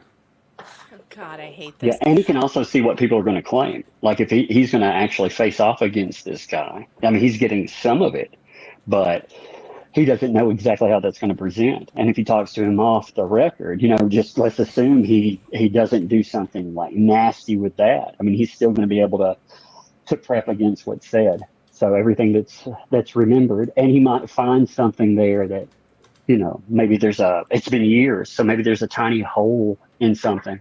Maybe there's a little bit of inconsistency. Maybe he can do damage. And oh, I hate Yeah, Eddie I wouldn't English. talk to this guy. I wouldn't talk to him at all. I would talk to him in court, or depose me. Yep. Then just Through a depose me. lawyer. I'm not talking to you. You can depose me, but not. I'm no way am I talking to you on the phone. And he says, I only care about the things that are needed to resolve the legal issues I'm working on. With that said, I don't see any grounds to say Laura is fucking with me. She's not the one pushing any of this forward. She wants to go on with her life, and she has no interest in dragging any of her past into the present if she does not have to. Well, that's a threat too. curious. That's actually a threat too. If she does not have to, you notice David, he does these softball threats when he speaks to people. You see him all the time. He's like, well, if you force her to break your kneecaps, then I guess that's your bad. Yeah. Yeah, that's exactly what he's doing. He's also hanging that threat of, oh, there might be something she's going to come forward with that's going to be embarrassing to you if you make her. Oh yeah, she's gonna try to ruin his character in the courtroom. I mean, that's exactly what they're saying. But that process, what Gingrich is doing, just motivates people because they're like, "Fuck this! I've already been here, done that. I tried to move on, and you guys proved that And I you can't." wouldn't let me. Yeah, Yeah. she wouldn't let me move on. You wouldn't let me. You kept bringing up my name. Then keep my name out your fucking mouth, Gingrich. If that's your game, or you don't want anything to do with Greg, then quit blogging about him or whatever the hell you're doing. The funny thing about this is Mike Maricini said this. He said, I almost sold that laptop last year, and now I'm glad that I didn't. Because Gingrich is the one who got me to find that laptop, get all of those text messages to be able to prove that what she's doing is terrible. Yep. Exactly. And he lit the fire. Gingrich lit that fire by saying the stuff that he said. That blog, man. I mean, that blog was insane. When you went through it, it used his picture. It went through all of these details. A lot of us maybe we've seen some of them, but we had a cohesive enough story that I felt like we weren't. He didn't look at documents. He probably talked to Laura, and she was like, "This is what I want you to throw out there." Mm-hmm. God, this guy. The only issue I'm worried about right now relates to the situation with Clayton Eckerd. I don't have any interest in you at all, except to the extent that Woodnick says you have important information that bears on the case I'm working on. If Woodnick didn't bring you up, I'd have no interest in you at all. If you have important info, then I'm happy to talk. And if you don't, then I have no interest in disturbing your privacy. The funny thing is he says if you have important info, the funny thing is any info that's provided to him, he's not going to use for the case that you're using. He's going to try and find a way to use it for Laura's defense. Holy shit! A tree fell on one of my neighbors' homes. No, I can see it. no, From here. no. Tonight? Yeah, I can't. Just Yeah, now? I can see it. I can see it from here. Yeah. Oh my God. I'd show it, but I don't want to dox my neighbor's home. No, But, oh my God. Did it just, it just happened? Did you see it happen? within the storm. No, I didn't see it fall on it, but I my heard a bunch of people outside. And I was like, what the heck? So I went and looked, and yep. Oh I mean, we have trees when we bought this house, one of the nice things is, you have a lot of trees. They look nice. We have trees, though, that are 2 times as long as my home. So those are terrifying. When Did you these clear storms hit. those away from your house? Are they? We cut them back and stuff, but they're still, if they fall, they're going to take out a lot of area. And there's 3 of them that very much would hit the house. And it would take it'd take a tornado or something to hit. It'd be more than just straight line winding. It'd take some real hits. And we've cut them back and done everything, but This might be the year to get rid of them. We just cut down 3 huge trees on my property, just I don't know, last week. And I'm so glad we did, because we had 2 pine trees that were right next to the house, huge pine trees. And pines are notoriously shallow roots, and they can get knocked over in a strong wind, especially if they are rotted inside. Well, when they cut those suckers down, one of them that was really close to my daughter's bedroom was rotted almost 3/4 of the way up. That sucker was crazy. coming down Well, in the next strong wind.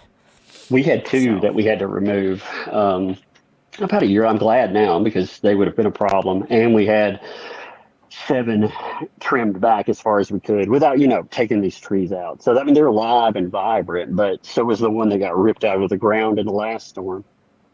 Ugh. I mean, I was oh, looking, I was like, man, the stupid storm. We have a deck, like a second level deck, and it looks like it did some nastiness to it too. It had some problems anyway, but it looks like it's probably unusable. So, oh, I'm so home sorry. insurance. Well, I'll probably go with that one. I'm like, well, positives. At Yeah. least it didn't fall on my house like my neighbors. At least my kids are Yeah. safe. And Yeah, no, that's huge that you didn't have it fall in the house. Huge. All right, yeah, here's Greg's response to Douche Canoe Esquire. David, may I call you David? Savage. First, I would like to hear your response to the important information I've already shared with you in my previous email. I noticed that you have jumped at the opportunity to respond to a few latter adverse comments, yet you have nothing to say regarding the very important context of my original communication. huh? Non-lawyers, that's pretty interesting, huh, Tug? You like that? Yes, yep.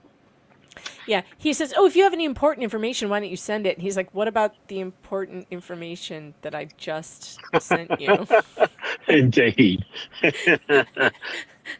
Non-lawyers like myself would find this sort of thing peculiar. Do you?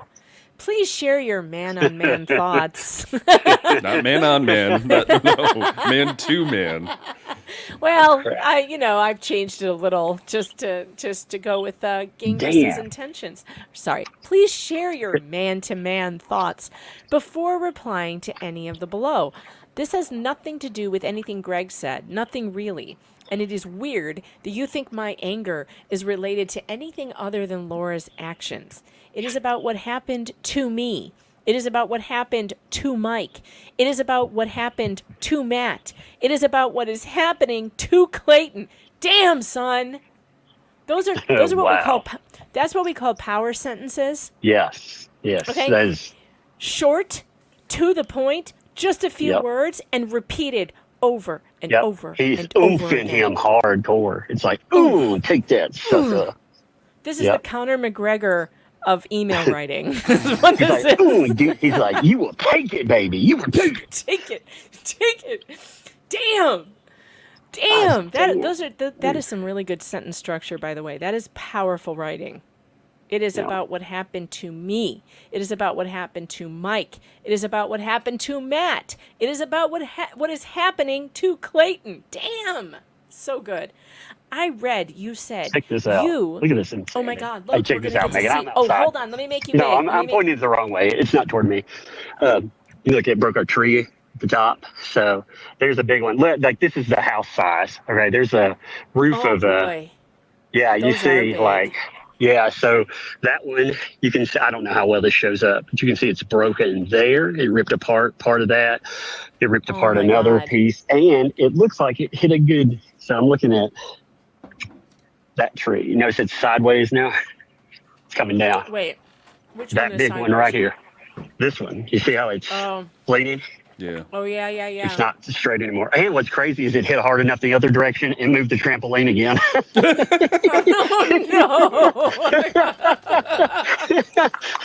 Oh no. Oh God. Yeah. I think But you this has should been keep that trampoline.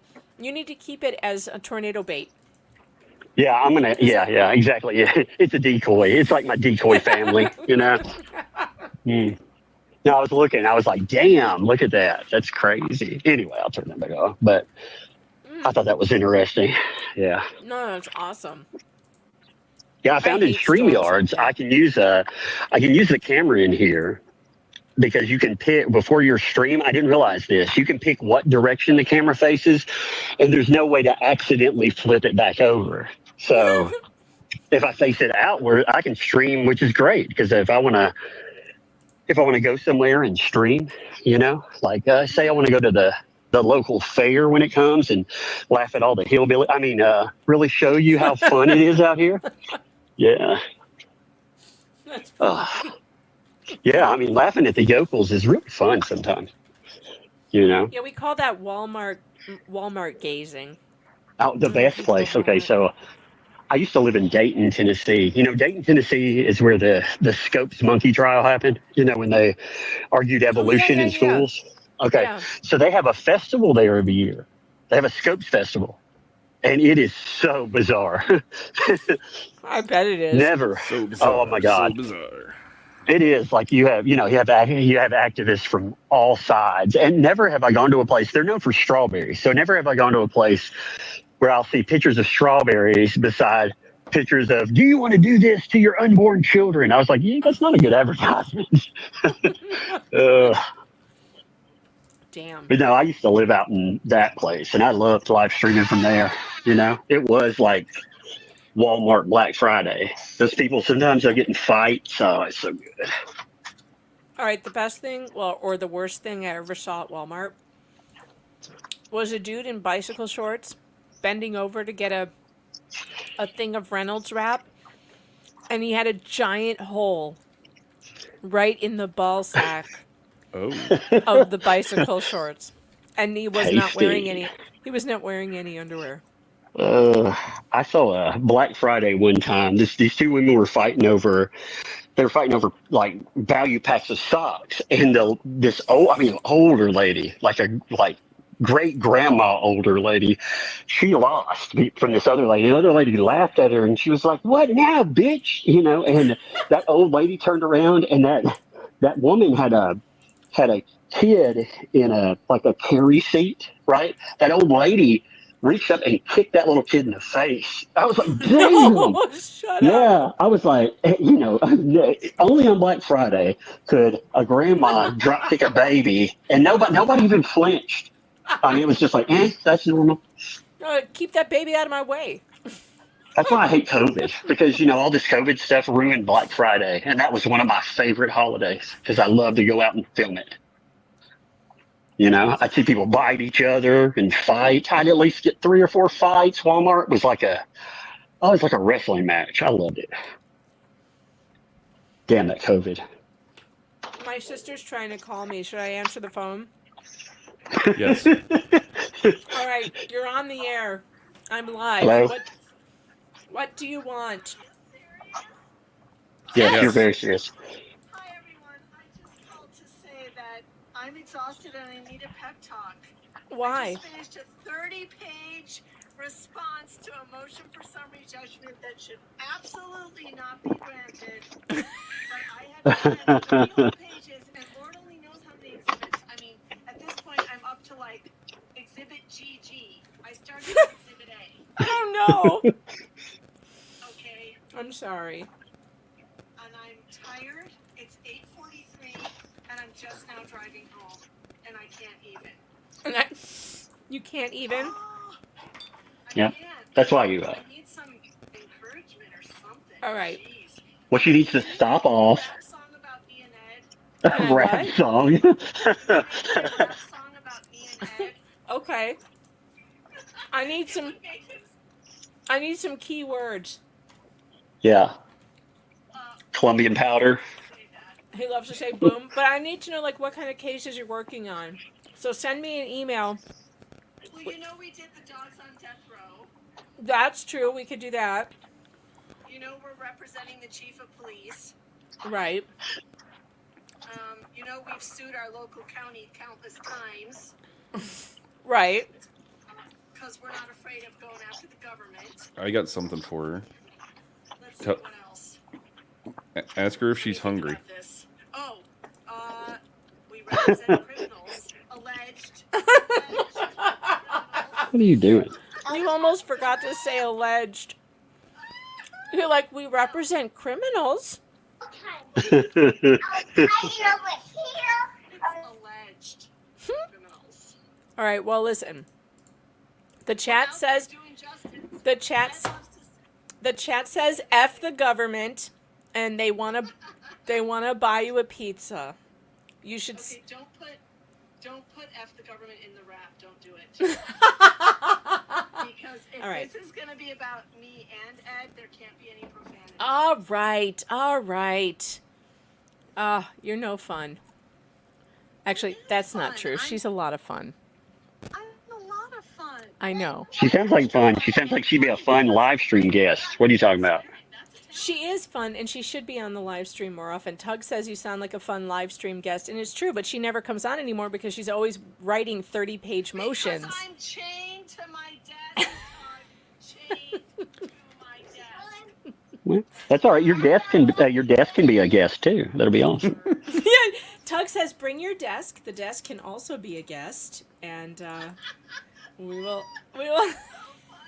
No, the best part is I'm inviting your sister to your live stream. I'm like, hey.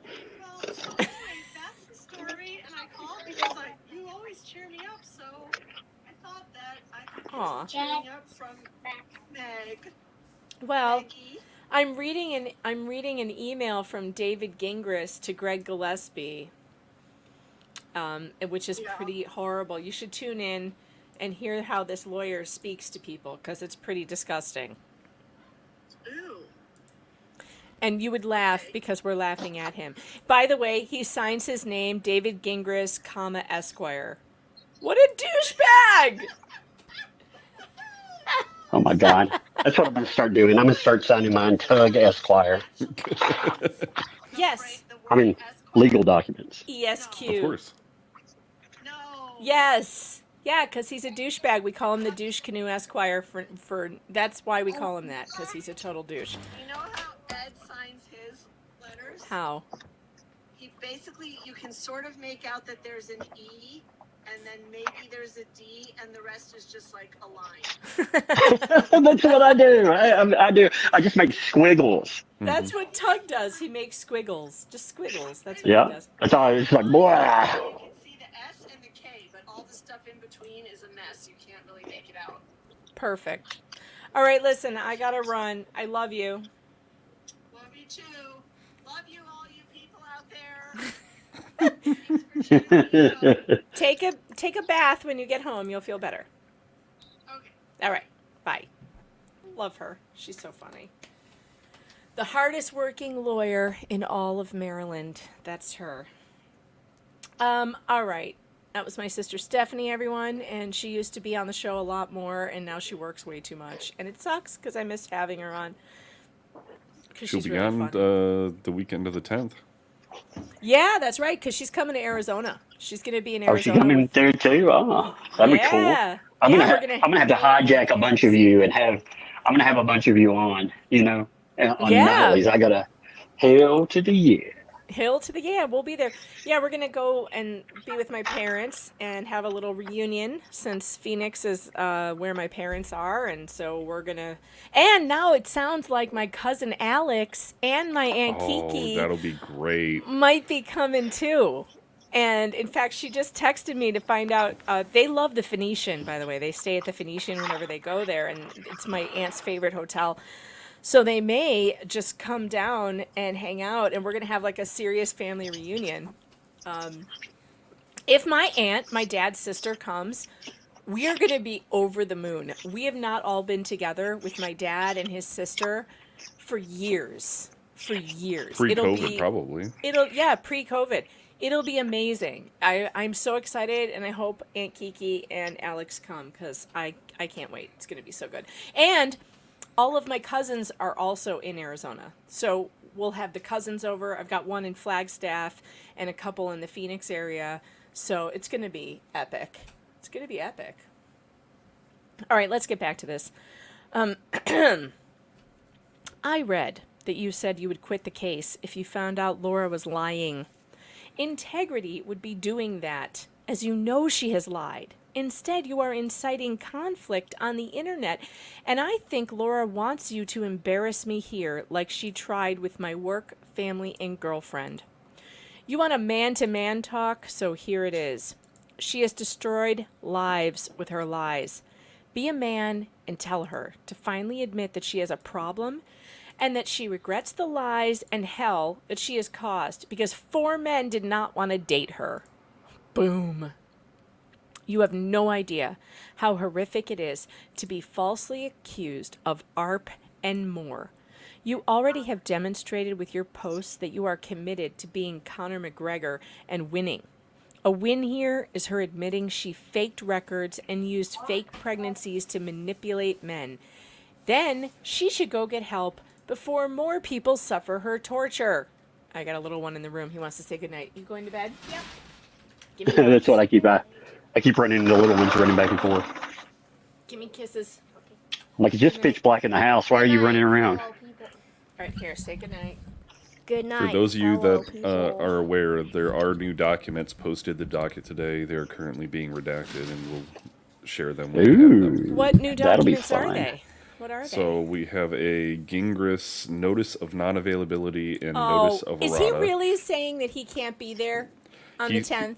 Supposedly, he has to leave that afternoon for a vacation, so it Oh can't my be God, longer he's than 2 pulling an hours. Ethan Bullshit. Shapiro. He's pulling That's an some Ethan bullshit. Shapiro. That is some serious. But he has known that June 10th is the day of this trial since he got onto this case. Yeah, he could have filed that at any time. Instead, he's done everything he can to make sure the case didn't happen. And now, when he knows he's stuck, he's like, "Oh, by the way," because he wants more time to see what he can do. You know. In addition to that, he did a reply in support of petitioner's motion in limine. So that'll be a good one. Ooh, I love his filings, by the way. He should talk more about Trump. Damn that Trump. He should talk about him all the time. My bad take was that his latest actual filing was actually his best written filing of the ones that we've seen. Because even though he's that was the one for the motion, the pseudo motion for summary judgment, but he didn't go strafing off into talking about modern pop culture, Trump political Trump derangement establishments. Yeah, syndrome. he was just speaking on the law, and it was his best one, which is awful that was the only one that he's written that well. That's wild. It's wild how many bad ones he's done, you know? You Or guys great aren't gonna ones, depending believe on. this. You're not going to believe this response that David Gingras, after that amazing email, you're not going to believe this response. Uh-oh. Who's ready for it? Is anybody? All right, listen. I'm it's always so, ready. It's so good, though. It's so good that I have to build up the suspense a little bit for the chat.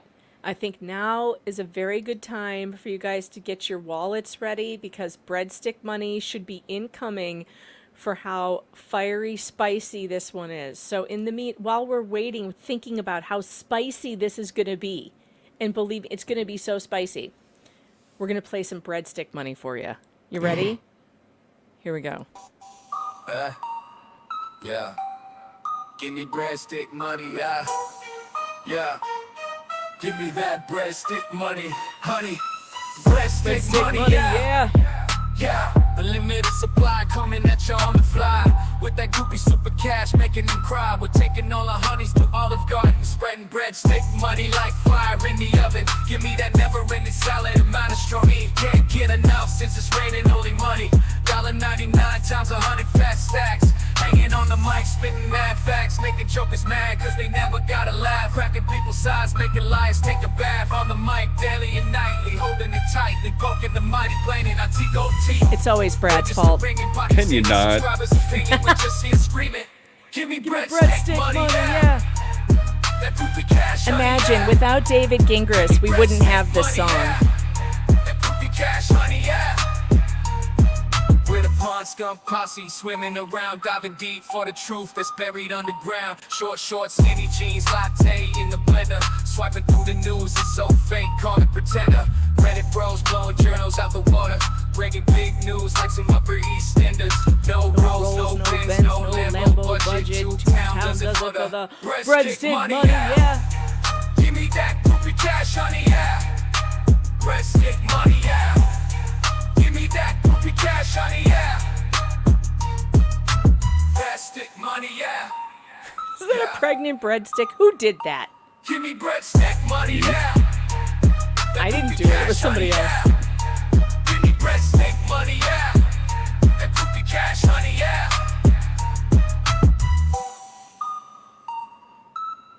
With a monster posse swimming around, Diving deep for the truth that's buried underground. Short, skinny jeans, latte in the blender. Swiping through the news, it's so fake, call it pretender. Reddit bros blowing journals out the water. Bringing big news like some I love those cockroaches. No rolls, no pens, no Lambo budget. 2 town does it for the breadstick money, yeah. Give me that poopy cash, honey, yeah. McTugger. Breadstick money, yeah. Give me that poopy cash, honey, yeah. Breadstick money, yeah. Yeah. Rogue Mama. Who else shouts when they see their picture in this? I don't. But yours is so funny. I know. All right, you guys, breadstick money comes rolling in. Let's get to it. Carolyn Meyer, thanks for the 5, says, thank you, Megan and Tug, and Brad, of course. We'll throw Brad in there because it's not always Brad's fault. Brad, it's also saving the day sometimes. Just hear me out. Says, think of how much fun it would have been for her to go on The Bachelor and announce she was pregnant with twins after getting a rose. God. Funny. And Ellie Fan, hey, good to see ya. Thanks for the 5, says, did you hear the Bank of America cut off Radix Virum's account right after she announced she was doing a documentary on Michigan governor's faux kidnapping? I did. But again, why is she banking with them? Because they've done this to bunches of people. Like, you shouldn't be banking with those people. Like, not at all. That was wild, though. Like they're just like, F you, I'm going to do it, and I'm going to do it openly, and you're not going to be able to do anything about it. Yeah, well, quit banking with Bank of America. Like, go to Yeah, like true that. a local bank. Like, Hey, They don't. usually have the Hey, I, worst rates. Hey, I sent you a link to my new video I've been playing with. Check that out. I thought that was pretty good. I've been playing with that other Awesome. I service will. that you can generate videos. So I was like, ooh, A video? toys. The video that you're. Oh, awesome. Yeah, song Awesome. video. Yeah. Joan Feather, thanks for being a member, says State of Arizona versus Douche Canoe has been filed. State of Arizona versus... Oh, what? I don't know what that means. I'm going to Yeah. need more information on that. Fletcher Boy, thanks for the super chat, says, all the best, Esquire. Julio, thanks for the super chat, says, if I was GG, I would wire up and meet with Dingus. Yeah, he won't meet. He wants to talk on the phone, which is ridiculous. Horowitz, Feinberg and Horowitz, thanks for the 5, says, did you hear the song The Unknown Stuntman at all during the movie? Yes, it's there. Wait, it's there. It's so good. I think he must have written it for that. Isn't it Blake Shelton? I think he wrote it for the movie. It is amazing. The Unknown Stunt. That's another thing I should have mentioned, is that they play this new song by Blake Shelton called The Unknown Stuntman, which is a heck of a song, you guys, if you like country music anyway. It's a great song, and yes, it's in there. And oh, by the way, the music in that film, in Fall Guy, it's great. There's Kiss and Phil Collins. There's so much good music, you guys. It's great. It's absolutely great. Tracy Fagan, thanks for the 2, says, I'm with Brad, don't like Tom Cruise. I don't mind Tom Cruise. I like Tom Cruise. Susan Jordan, thanks for the 2. Well, except for that weird Scientology shit, because that is weird. Can LO be charged with vexatious litigation?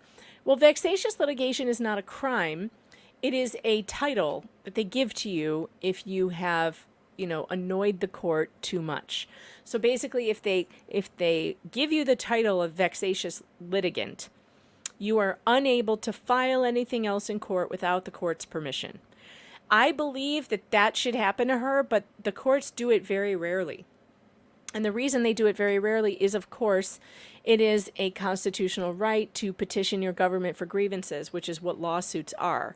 So in order to take someone's constitutional right away from them, it has to be very serious. Now, I would argue that this is very serious and it should be done, but I was told that probably won't happen.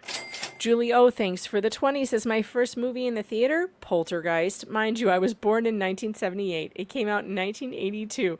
I sat front row, then went home and put Snow Channel on the TV and said, they're here. Then my older brother cried. That's terrible. Ray Haylock, Tug's web guy, thanks for the super, says, can't stay long. Just wanted to wish Tug a happy birthday from the future. I love it. I love it. Debbie Florio, thanks for the super chat, says, trees here in Middle Tennessee fall like dominoes. That's scary. Scary stuff. Jay, thanks for the 20. Here is some spice money. Lots of emojis. I like the money with wings. That one's fun. Sabine Simone, breadstick money. Yeah. Thank you for the Canadian 5. I appreciate that. Cricket Crafts and Crime, thanks for the 10. Celebrating my 21-year-old finishing his first year of college and buying his first car. He started to work out of high school to take care of me when I got sick. Aw, have some breadstick money to celebrate with me. Well, congratulations, Cricket Crafts and Crime, on raising such a good young man who would do that and to help you out. What a great young man you've raised. Wonderful job. K-Matt Red Queen, thanks for the super sticker. Laura Christine, thank you for the super sticker breadstick money. And Joan Feather, thanks for the 2. Appreciate you. Toodles and Tidbits, thanks for the 2. Ello hands out abortions like gum to strangers. I know, it's weird. Aussie Wombat 105 says, I deeply dislike Tom Cruise as well. Boy, there's some serious Tom Cruise dislike, so much so that you guys would pay to say it. That's hilarious. Yeah, that's some intense dislike right there. I know, it's like, really? Like, it's just funny. Okay, let's see. Man, Scientology though, I mean, some of the stuff, good Lord, Oh, that it is crazy. It is. It's you know, bad. and as a system of abuse, all the things they've done to people, especially women. That's where if people want a rallying public cry against something, there, Scientology, Yeah, where's Shelley Miscavige, Like, I want to know what happened to Shelley. Where is she? Yeah, well, and I mean, you've had like that entire case, and there's a couple of people connected with Scientology that I follow. I get some of their Substack newsletters, and holy crap, some of the things that happen every day are just insane, and you never hear anything about it ever. Nothing comes up in the mainstream. If this were about if we were talking Christianity, we'd have if you're talking like even a preacher, but especially somebody that I don't know, Pope level almost. I mean, what exactly? If you can imagine what exactly they would cover. But with this, I mean, it's all silent. So I don't know. It's just it's sinister in a lot of ways. It is. It is absolutely sinister. I agree with you. I agree. I don't know why they do it. All right. Except that it's easy to go after Christianity, and it's not so easy to go after Scientology because there's all these really wealthy people who run Hollywood and whatever. And Tom will give you Tom Cruise, and they won't give you. I mean, just the impact period. If you started talking smack about Scientology, they wouldn't give you interviews. They would shut down a lot of access to God knows what. And then, of course, then you get into the really bad retaliation. Speaking of retaliation, David Gingras, Douche Canoe Esquire, responds to Greg after that epic email and says, just FYI, Greg, I blocked your number on my phone. I don't have time for games. I'm happy to look at evidence you have that shows Laura lying if you have it. I asked for this several times and you produced nothing. I interpret that to mean you have no evidence. People who have proof don't play games. They lay their cards on the table. Only liars and bluffers won't do this. I've been doing this for 20 plus years and it's always the same. If you have evidence, show it. If you don't, throw insults and attacks. Hashtag yawn, not impressed. God, I'm surprised he hasn't put hashtag yawn in a legal document yet. That would be a good hashtag yikes. The funny thing is he is saying that men put their cards on the table. He has yet to lay anything down on the table. Yeah, what has he done? What has he showed us? This is just more bait.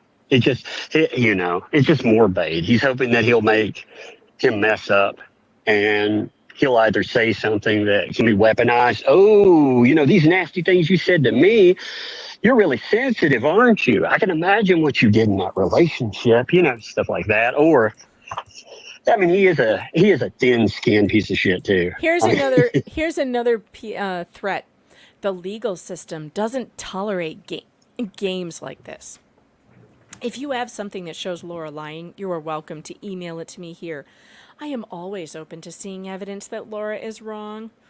If you prove with evidence, not speculation, that she has lied about anything relevant being the key word, I will drop her immediately.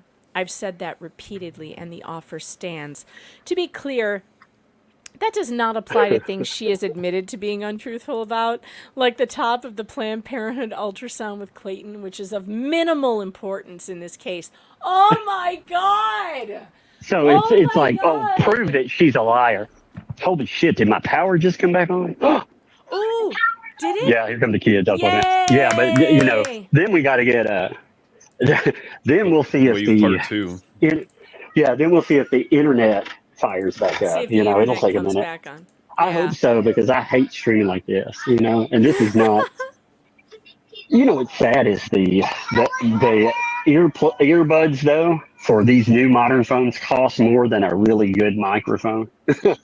That's the real tragedy. Oh yeah, like if you buy some, so these are those Samsung Galaxy whatever, they're branded with it. They came as a part of a deal, but you could buy a Blue Yeti microphone with a stand and everything for about $100. Yeah. Okay, well these types of headphones are $329. Jeez. So You're yeah. talking to me on $329 earphones?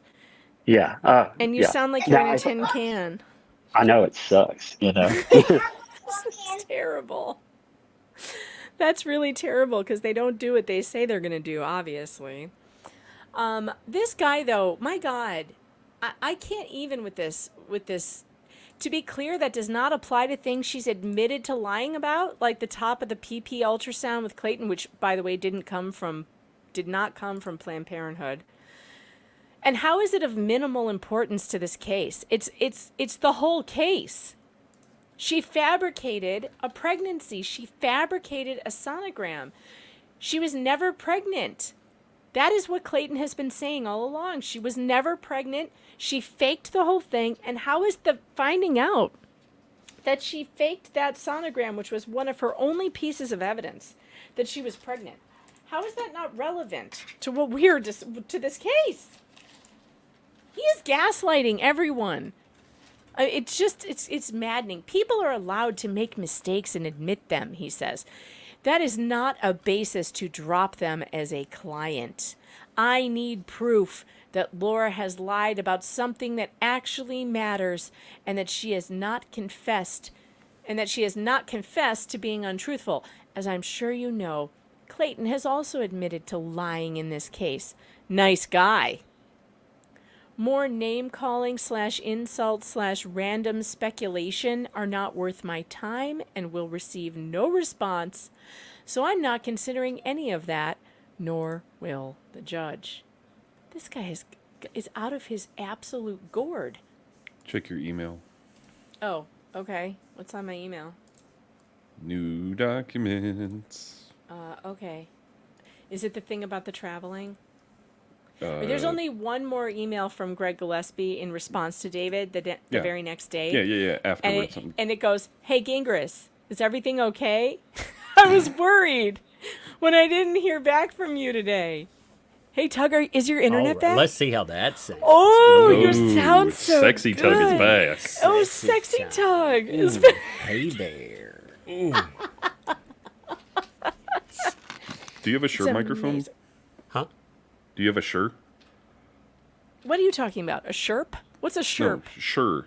Actually, SHURE. Sure. Funny enough, I've tried, condensers and all types of stuff.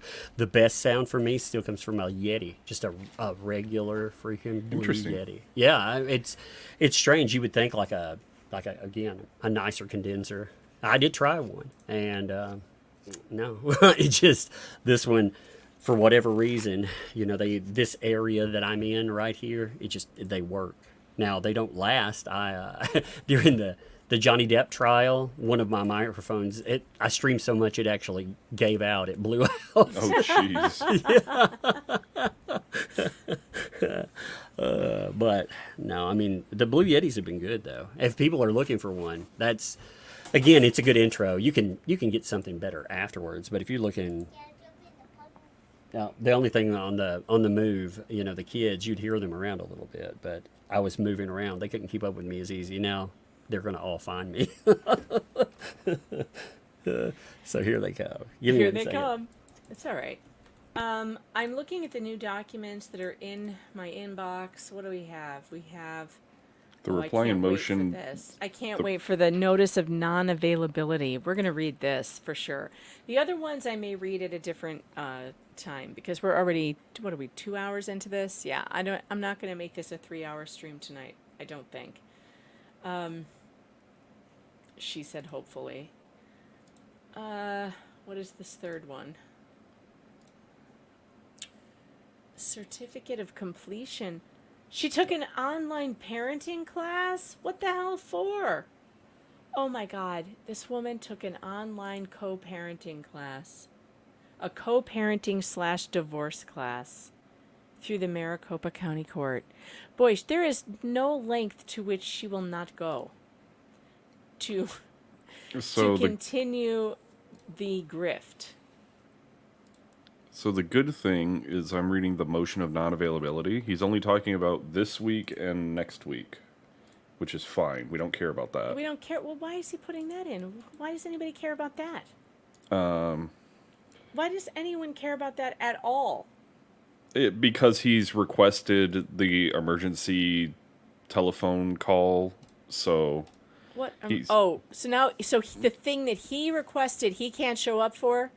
He says he's a family matter arisen that requires out-of-state travel. All right, let's just read it, shall we? 2 weeks ago, on April 30th, 2024, petitioner Laura Owens filed an emergency motion seeking an order striking a pleading filed by respondent entitled Reply to Petitioner's Response to Respondent's Amended Motion for Relief Based on Fraud. Put that in your pipe and smoke it. That same motion to strike contained an emergency request for a scheduling conference, as is required by Rule 76.1. The court has not taken any action with regard to either request. Nevertheless, undersigned counsel submits this notice to inform the court of 2 points relating to these pleadings.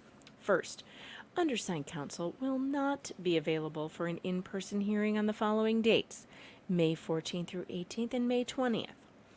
Undersigned counsel is not available on May 14th due to a hearing in another matter and is not available on the other dates due to a recently arisen family matter that requires out-of-state travel. Counsel remains available for a telephonic hearing on May 16th or 17th, but not May 15th or 20th. Second, on April 26th, petitioner filed a pleading entitled Petitioner's Response to Respondent's Amended Motion for Relief Based on Fraud. It has since been determined that pleading contains a minor factual error. Is that like minor perjury? Minor perjury. Does anybody know? On pages 8 at lines 18 through 21, the pleading summarized the CV of petitioner's expert, Dr. Michael Medchill. In the summary of Dr. Medchill's educational experience, the pleading stated Dr. Medchill also separately holds a PhD in immunology biology. As it turns out, all information in Dr. Medchill's CV was and is accurate, but the undersigned misunderstood the reference to a PhD degree. Based on further discussions with Dr. Medchill, it is accurate to say that in addition to his medical and other degrees, Dr. Medchill also started working on his PhD in immunology and biology and was a PhD candidate, as his CV indicates, but he did not, in fact, complete his PhD degree. Oh boy. This minor error. If you didn't complete your PhD degree, do you put on your CV you're a PhD candidate? Well, he's already a doctor of medicine, but he's going for another doctorate in immunology and biology. So, well, or he started, but he didn't finish it. Yeah. But why would you put that on your CV if you weren't finished with it? Why would you put PhD candidate? That just misleads people to believe that you have a PhD.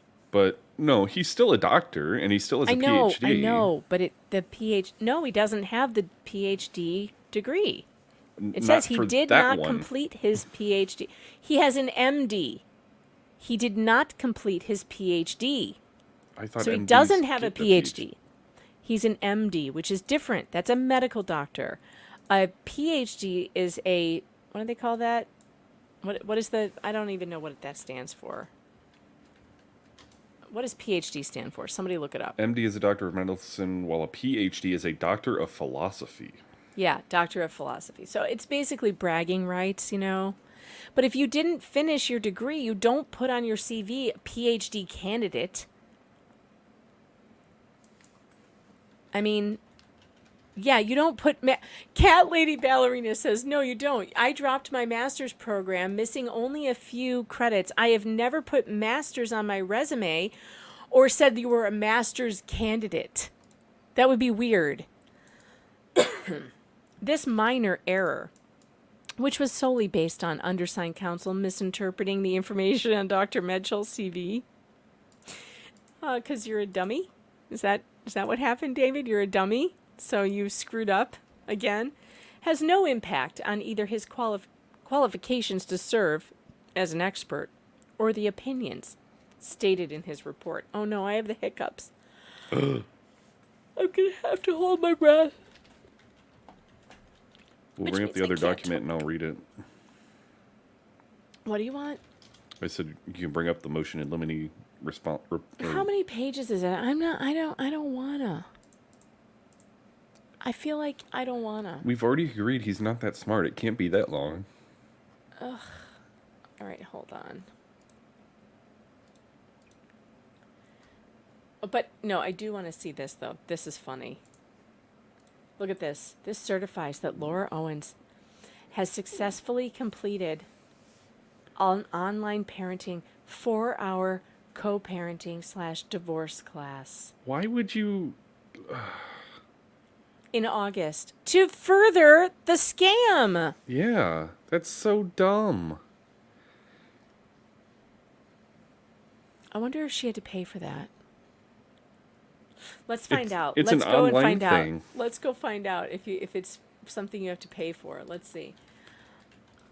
Online www.onlineparentingprograms.com. Learn more. Sign up today. Register online. How much does it cost? Discount. Our programs cost $22 or $20. Let's look in Arizona. I can get it free because I'm a vet. Oh boy. Oh boy, aren't you special? You can get it for free. 4-hour online co-parenting divorce class, $50. All right, so she paid. Go to classes in the top left. Here. Oh. Well, if you can get it for free, sign up so we can take it. Okay, let's give it to. Let's do it for the chat, shall we? I only get the 2-hour online co-parenting in the military. I don't get the 4-hour. Not the 4-hour course, just the 2. Oh my God. This is unbelievable. So she went and took a parenting class. Okay. And I'm sure this is just in furtherance of the scam. All right. All right. Since there are so many of you here, I want Tug to come back, though. Where did he go? Where did he go? The kids needed something, I think. I hope he still has power, though. 9, it's a little after 9. It'd be 8 something. He could be putting kids to bed, but... Yeah, they don't go to bed that early. They could be, who knows, they could be letting his spiders loose. Who knows? You know, he has a lot of spiders. I saw the new edition that he got. I was like, oh no. All right, let's do something that I wanted to bring up. Nigeria. All right, so my favorite princess is in Nigeria.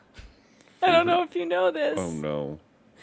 But my favorite princess is in Nigeria making a total ass out of herself. Sorry, Dave Neal. But I don't like Meghan Markle so much, and I can tell you why. Oh, you're back. Yeah, this sucks. So, my daughter, I'm sure people have seen us post about this, or me post about this. We raise spiders. That's our pet. I knew I knew it had to do with the spiders. I just told everyone, I'm like, maybe the girls let the spiders out. No, so she has we both have a, there's none loose or anything like that. Like that, even if they were, that actually wouldn't I have to find them, but that wouldn't terrify me that bad. But she and I have Goliath bird-eating spiders. They're huge, biggest spider out there, right? Hers, from all the shock of the storms and having to be moved, killed it. Yeah, so. What? Yeah, it's just, from everything that's happened, we've had to shift places for it. Oh, and then did it just die just now? Yeah. So it killed it. Oh my God, Tug. She was upset. She's like, I want to be alone, Dad. I was like, are you sure, baby? Oh no. Yeah. I was like, I can't believe I'm feeling sorry that a spider is dead. I know. But I am. Yeah, well, it's been, there's been a lot pet. going on lately for her, and myself and everything.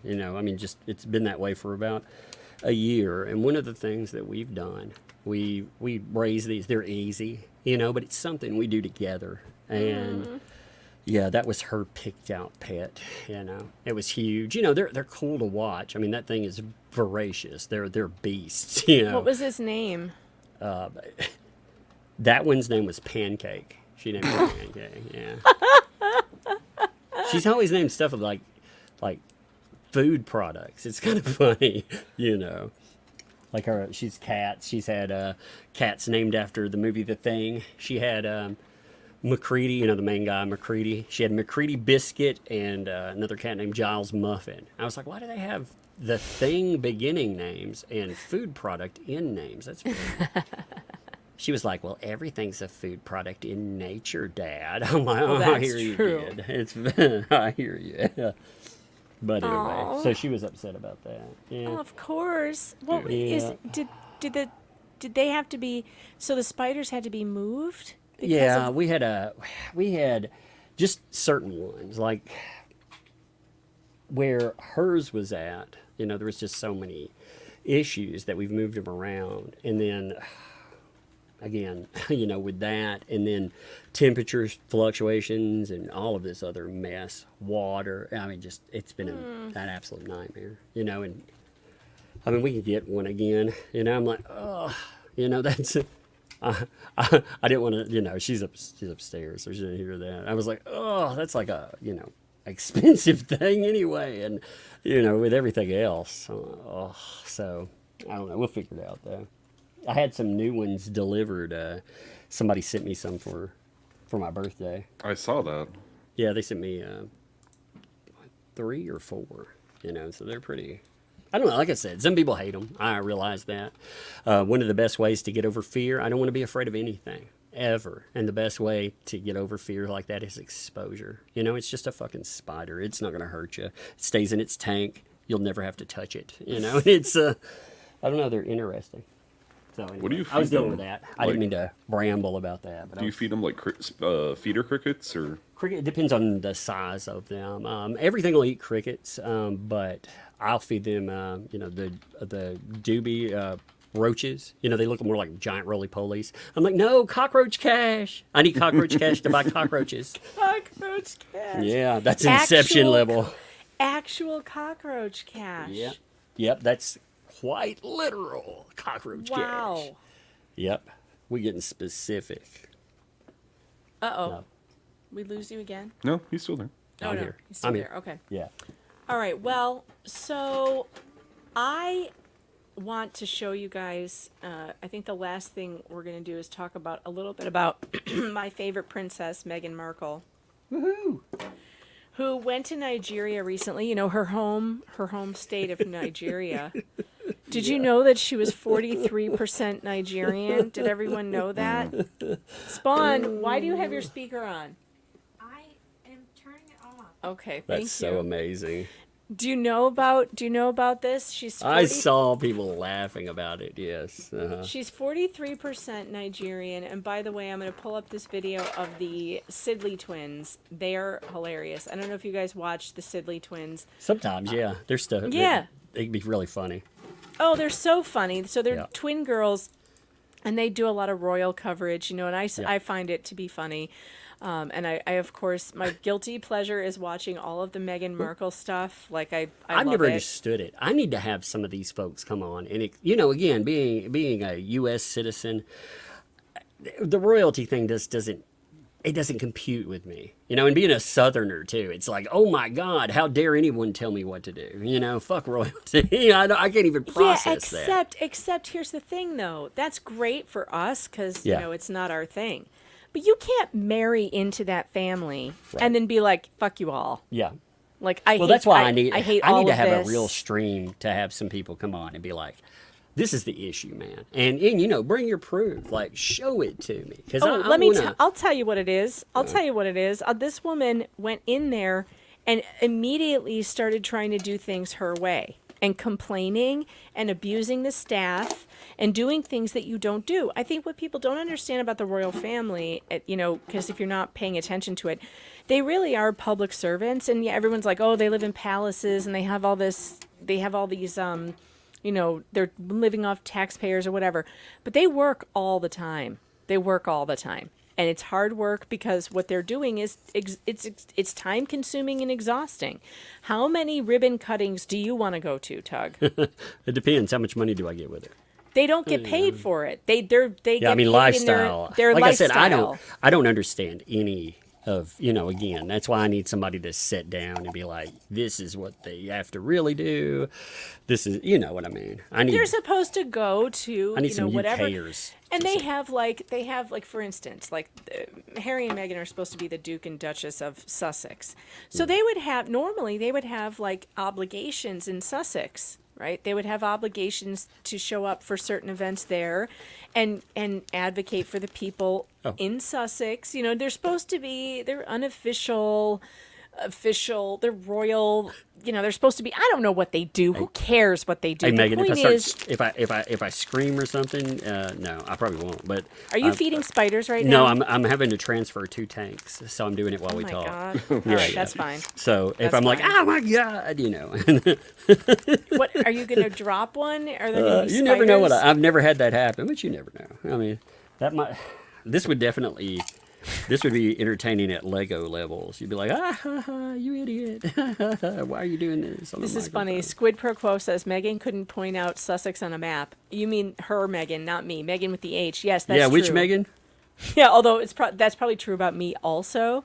I don't think I could point it out on a map. But give me long enough to look at the map and I'll find it. I've dealt with the Sussex squad people online. Holy shit! Oh my God, they they're are as bad as crazy. the Amber people. Yeah, And in I mean, fact, they're I think they're the insane. same people. They are. A lot of them have crossover. That's what happened with that. You remember Chris Boozy pretty well, Yeah, I'm sure. Boozy yeah. was originally a Yeah, Markle. he weaponized. He's involved in that Sussex squad too. Yeah, and he's like, I'm not part of that, and it's like, oh yeah, you are, dude. That's what happened when he built his own website. They were part of the people that moved over, and they turned on him a few times, which was funny to watch. But the Sussex squad and him, the one thing that really turns me off about those folks, I could never even just listen to what they were trying to say as a rebuttal, is that they would, if they didn't like what people were saying, they would go after channels. They would get people shut down, and it's just absolutely insane. I watched them going to Rolling Stone,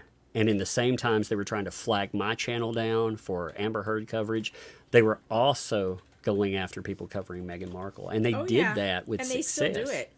Yeah, They still do it. Well, They've the gone Rolling after Stone. the Sidley twins. They've gone after their dad. Their dad's not even a YouTuber. Like they've gone after their dad. Well, the Rolling Stone admitted. So they said that Chris Boozy. So this is what they wrote. This was, I guess, last year. I think it was either last year or right after trial. I can't remember. All that just blurs into one big long 2 years of crap. But Rolling Stone admitted that Chris Boozy was trying to flag down those channels, trying to get them banned on YouTube. When it didn't work, Rolling Stone joined in and they managed to take down at least one channel. Yeah, they So- got, I remember the one they got too. She was a retiree living on a fixed income, and they took down her entire channel just because she said she thought Meghan Markle wore a moon bump. Didn't they get they got some guy that was he was like a veteran or some, I don't remember Probably. exactly. They don't care who they hit. They'll hit anybody, and it's really disgusting. And I'm sorry, but if you have to do that to people, like, you're obviously wrong. So in this clip, I want to show you what actual Nigerian women think about Meghan Markle. It's hysterical, and it kind of explains what the problem is and why people see her the way that they do. Because she doesn't. So she's claiming she's 43% Nigerian. So this on this talk show. That's just ridiculous. I'm sorry. I know, it's totally ridiculous. On this talk show, and anyway, she couldn't be 43% Nigerian, by the way. That's not even possible. Her father is white, her mother is black. So she is that's not how the math works. The math is not mathing. So her mom, in order for her to be 43%, her mom would have to be something like 100% Nigerian, right? But I bet that that's not the case. Like, it can't be. Like, my grandmother, I'll give you an example. There's My no grandmother is like 40-some% Senegalese, right? 39 or 40% Senegalese. Her family's from Jamaica. Her daughters, when they ran their DNA or whatever, her daughters are only 20-some%, right? And then their kids are like 8. That's how that works. Yeah, that's what. So, my great grandmother was off. She left reservation. You know, and she got with my great grandfather. So, my grandma. It was interesting until I got a little older. I didn't really understand any of that, all the craziness that my great grandmother had to go through. But anyway, my parents, they ended up, having a test done, and it was around, I think, 10%. So, I was like, well, Yeah. maybe I could be like 5%, Yeah, it's like it goes down quite dramatically with each generation. So, yeah, she couldn't be 43%, but she's claiming Nigeria now as her home country, which is hysterical. So we'll hear what she has to put say. This up when they heard that she was going to do this lecture in Nigeria, and this is the cultural part. And Watch this is two different ladies. Well, this is what But this is two. their TikTok page. Oh, okay. I didn't know if it was the same ones. Because it is. It's the same TikTok They're so page. funny. And if you guys want to follow her, I believe the TikTok is. Hold on. Well, let's play it, and then okay, and then I'll get it. Yeah. But lucky enough, or whatever, marry into the royal family, I think she would know what to do. I think she would have respected her in-laws, because that's the way we were cultured. We have aunties, uncle, we have extended family. She would have respected her extended family. And before a Nigerian woman would have earned the queen's love and respect, that she would start cooking jollof rice within the royal families. And I believe the queen would have been eating jollof rice before she passed away. So she would have earned the queen's love and respect, and she would have respected her in-laws if she were a Nigerian woman. Whoa. Whoa.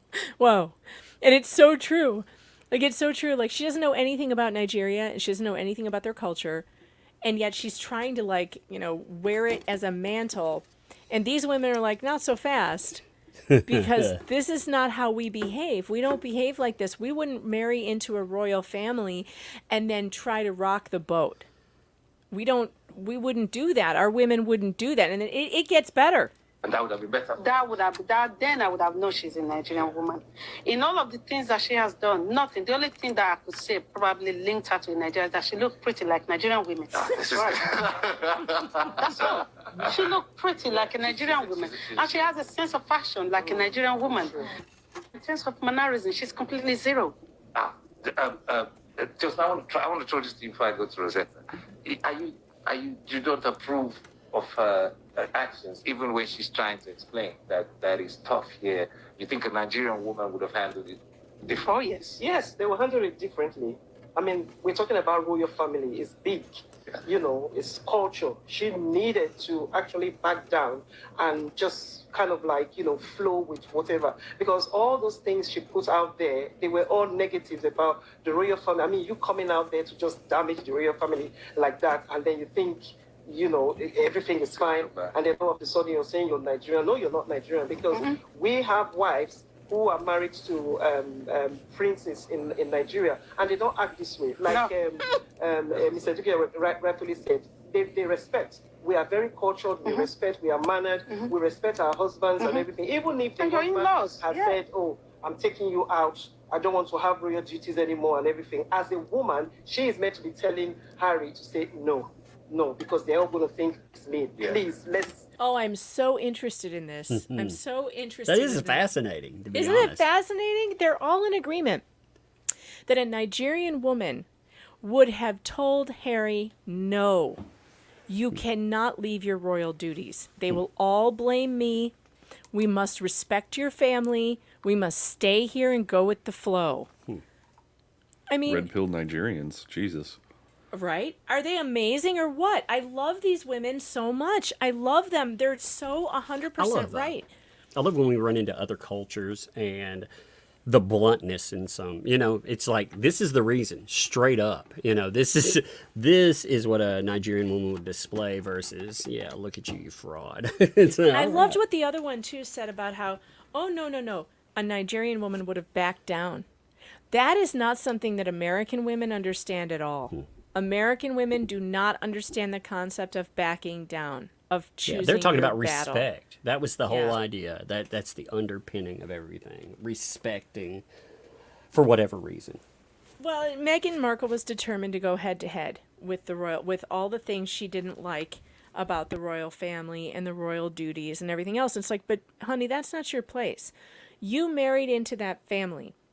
You should shut your trap, do what you're told, wear the color, whatever it is, the color. She had the nerve to complain about the colors she was being told to wear in these fabulous fashions. Are you kidding me? She wanted to wear more beige. Or no, she said they made her wear beige. She wasn't allowed to wear anything bright. And yet we have all these photographs of her walking around with the royal family wearing bright colors. She just lied.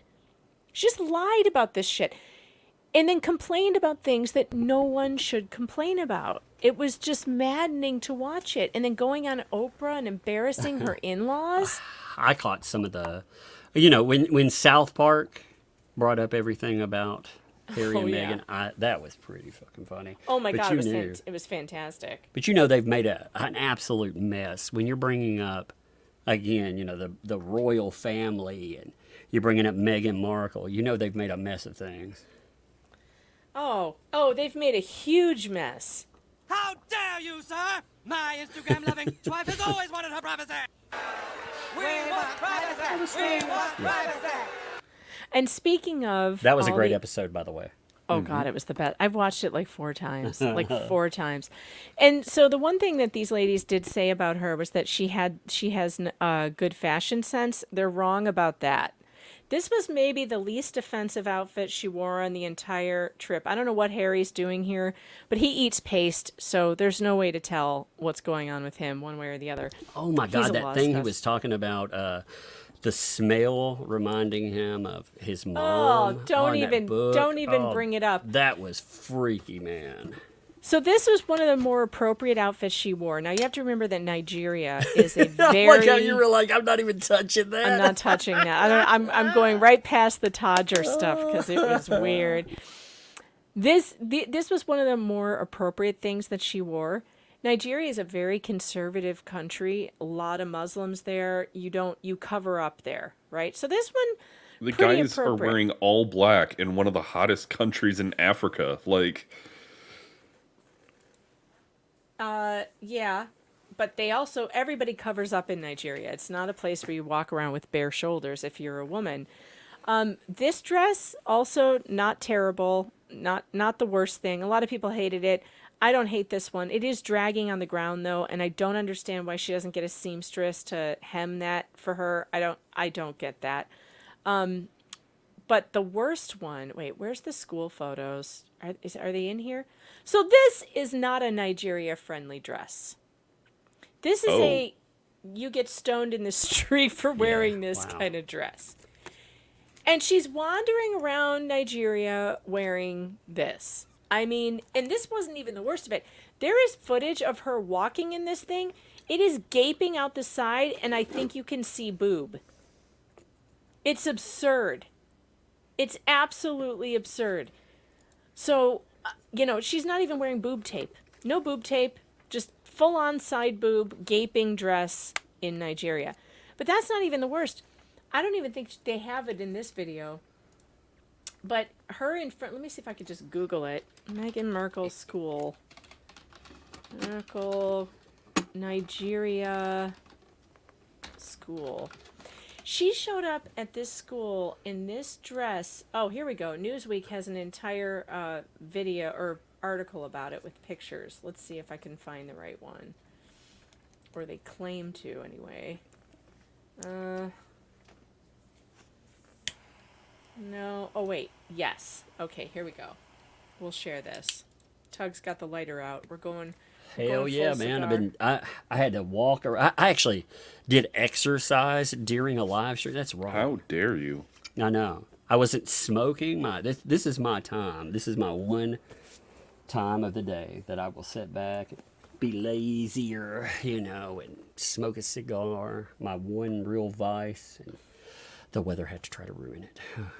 So this is the dress she chose to wear to an elementary school, which from the front doesn't look too bad, but it's completely backless. Like down to her waist, backless. And it's a wrinkled mess, and it's about 6 to 8 inches too long and dragging on the ground. Is it an all-women's school? No, I don't think so. This was okay. The white suit, that was better. She's covered up. She looks like AOC. Oh, she does. She does. Look at this one. Come on. It's got a keyhole and a slit up to her hoo-ha. There was an AP photograph of this dress, and the photographer, for some reason, was on the ground shooting upwards. And I swear, if you zoomed in, it was I see London, I see France. Lord, her legs look Yeah, awful. she's got like toothpicks. She's got chicken she legs. looks like sickly, like her eating. I mean, She's going for the bulimic look, like his mother. Her leg, I mean, right there, especially her right leg. But if you look on their left, I mean, look at that. I know it's. I don't know what's going on with her. Yeah, that knee looks bad, but just the ankle and up into it. Roz makes a good point. She might be on Ozempic. Well, that's what we think she might be. There's a lot of people, man. The She's also lost her boobs. I mean, she used to have boobs, like actual boobs. Like, so when she was on, what was that show? The Millionaire Show with Howie Mandel. What was the name of that show? The Briefcase Show. Deal or No Deal? Yeah. Yeah. Deal or No Deal. Deal or No Deal. That's it. Let me show you a picture of her then. I think she had obvious breast implants. So I think she must have got them removed. Because look at the difference. This is so crazy. All right, here she is on Deal or No Deal. Those are big C's, maybe small D's.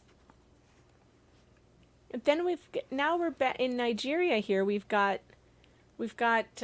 completely A Nigerian walking around with the prince. She's a Nigerian. If she's a Nigerian, look at this. Totally flat. Like, I don't know what happened there, but I guess she got them taken out. But then, I don't know.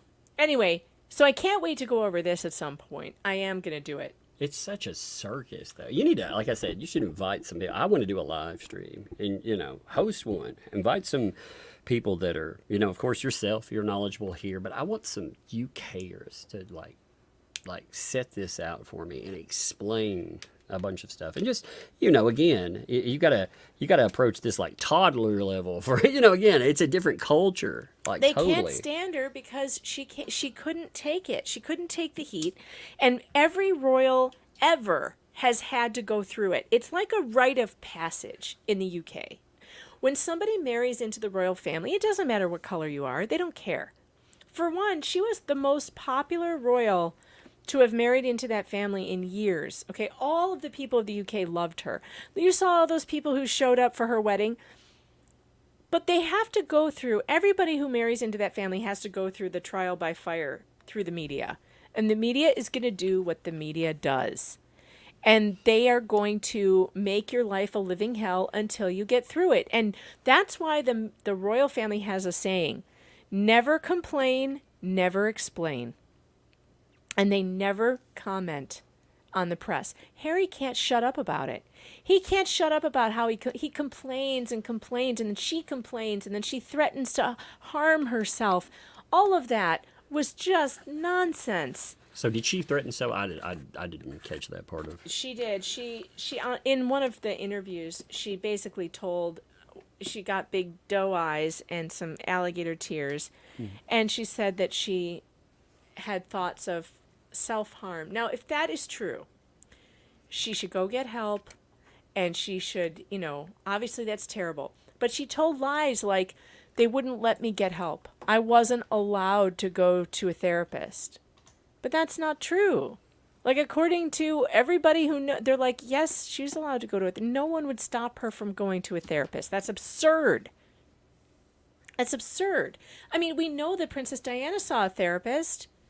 I thought it was interesting to see the media fighting the media because of claims of racism. And anyone that, I've seen other royals, put under a microscope, but I've never seen somebody attached to the royal family and then go after them like this. This circus was crazy to watch. And, the deflection point was fascinating. Because half of the media, of course, is like, oh my God, how dare they? Racist. And the other half is like, this person's a piece of shit. Burn her down, So it's like, I've never seen the media so at war with itself.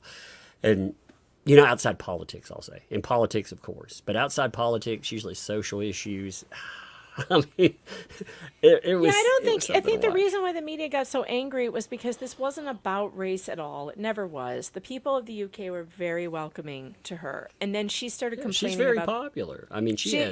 She was very popular. Then she started complaining about her job, and they didn't appreciate that because the way that people in England see the royal family is, you owe us something because we pay for your lives. So when we want to see your baby, after you have a baby, you bring the baby out and let the media take pictures. You have a job to do, and part of your job is that your family is not private. It's a public family. And if you didn't want that, you shouldn't have signed up for it. But the people are entitled to get a look at the baby, and she wouldn't do it. She refused to do the traditional photograph of her and the baby at the hospital where in fact, she didn't even want to go to that hospital. And she had this big thing where she wouldn't do, so she was the first person in the royal family to not have that photo of her and the baby and Harry next to her ever.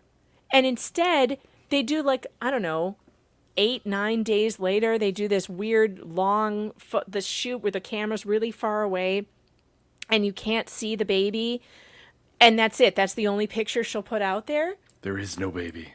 Yeah, I've heard those claims before, and I don't know. Like, this is I You don't just even can't treat understand people. it. You can't treat the people who pay for your life like Right. that. She had an obligation to do these things. She did. She had an obligation to. Nobody blames her for, what. Amy, here's the thing though, Amy. Amy says, I don't blame her for not wanting to go outside and pose for pictures right after she gave birth. Well, you know what then? Don't marry a royal prince of the UK. Don't do that. There is no way she didn't know what was coming for her with this, what this is like. She's been able to watch Princess Catherine. She knows how it works. She's grew up when Princess Di was being chased around by the press. The idea that she can just, Oh, Stephanie, I watched her entire episode or Netflix documentary. I laughed through the entire thing. And that's why South Park made what they did. Because how dare you go to Netflix and say that your privacy has been invaded while you're making a documentary with cameras in your home for all of everyone to see. Come on. I'll tell you, like talking about their side, I'll freely admit, like I said, I'm not up to that on either thing, but I will say the quote unquote Sussex Squad are some of the worst fucking people I've ever dealt with online. They're some of the nastiest people. They cross over into some of the nastiest fields. I mean, they're awful folks. So yeah, that contributes to that. It does. That's why I said I'd like somebody to sit down and actually explain it to me. Explain the. Not just the overview like this. Stephanie B., this is a hysterical take. Diana died because her driver was drunk. That's why she died. She was being driven by a drunk driver. If her driver had not been drunk, she'd still be alive. He was wasted, and she wasn't wearing a seatbelt. Chased by the paparazzi is something she was dealing with every single day of her life. Do I think the paparazzi should be in high-speed chases with anybody? No. No, I don't. However, and of course there's a lot more safety and precautions now. However, that dude was drunk. So to say that somehow the reason she died was the paparazzi is not true. She died because her driver was going at a very high rate of speed, and he was drunk, wasted drunk. So, yeah. You never heard that the driver was drunk, Amy? Oh, yeah. He was wasted drunk. So, and that's actually, that is what happened. And I know for a long time, like, people didn't want us to, I don't know, talk about it or know about it. But, yeah, he was super drunk. So, yeah, that was a problem. That's one of the first articles that I hit. Like, crash driver was over alcohol limit. Prosecuting authorities say that. And it goes, like, I was looking that up because I was curious about. I don't know. Again, I've never. Do I have proof? You guys don't know that her driver was drunk? Have you never watched any of the documentaries? Here. This is from the BBC. Okay, he prosecuting was drunk attorneys. As hell. Yeah, they say the driver of Mercedes, which crashed. It goes through that. So just look up I actually hit a bunch of articles on that. And again, it's talking about legal cases. I don't trust the media for anything, but when it's got items like that, I just found the whole circus fascinating. And most of this stuff, people get so mad. Like, I don't give a fuck about any of these folks. I like laughing at stupid things, and I mean, the chaos that came from it, somebody needs to be laughed at in that. Either, when I look at it, somebody's wrong in that. Somebody needs to be laughed at, and I am more than willing to laugh at someone in there. So, people can come on. There's all kinds of stuff to laugh at. Steph the Ultra Nerd has all the dirt on all of it.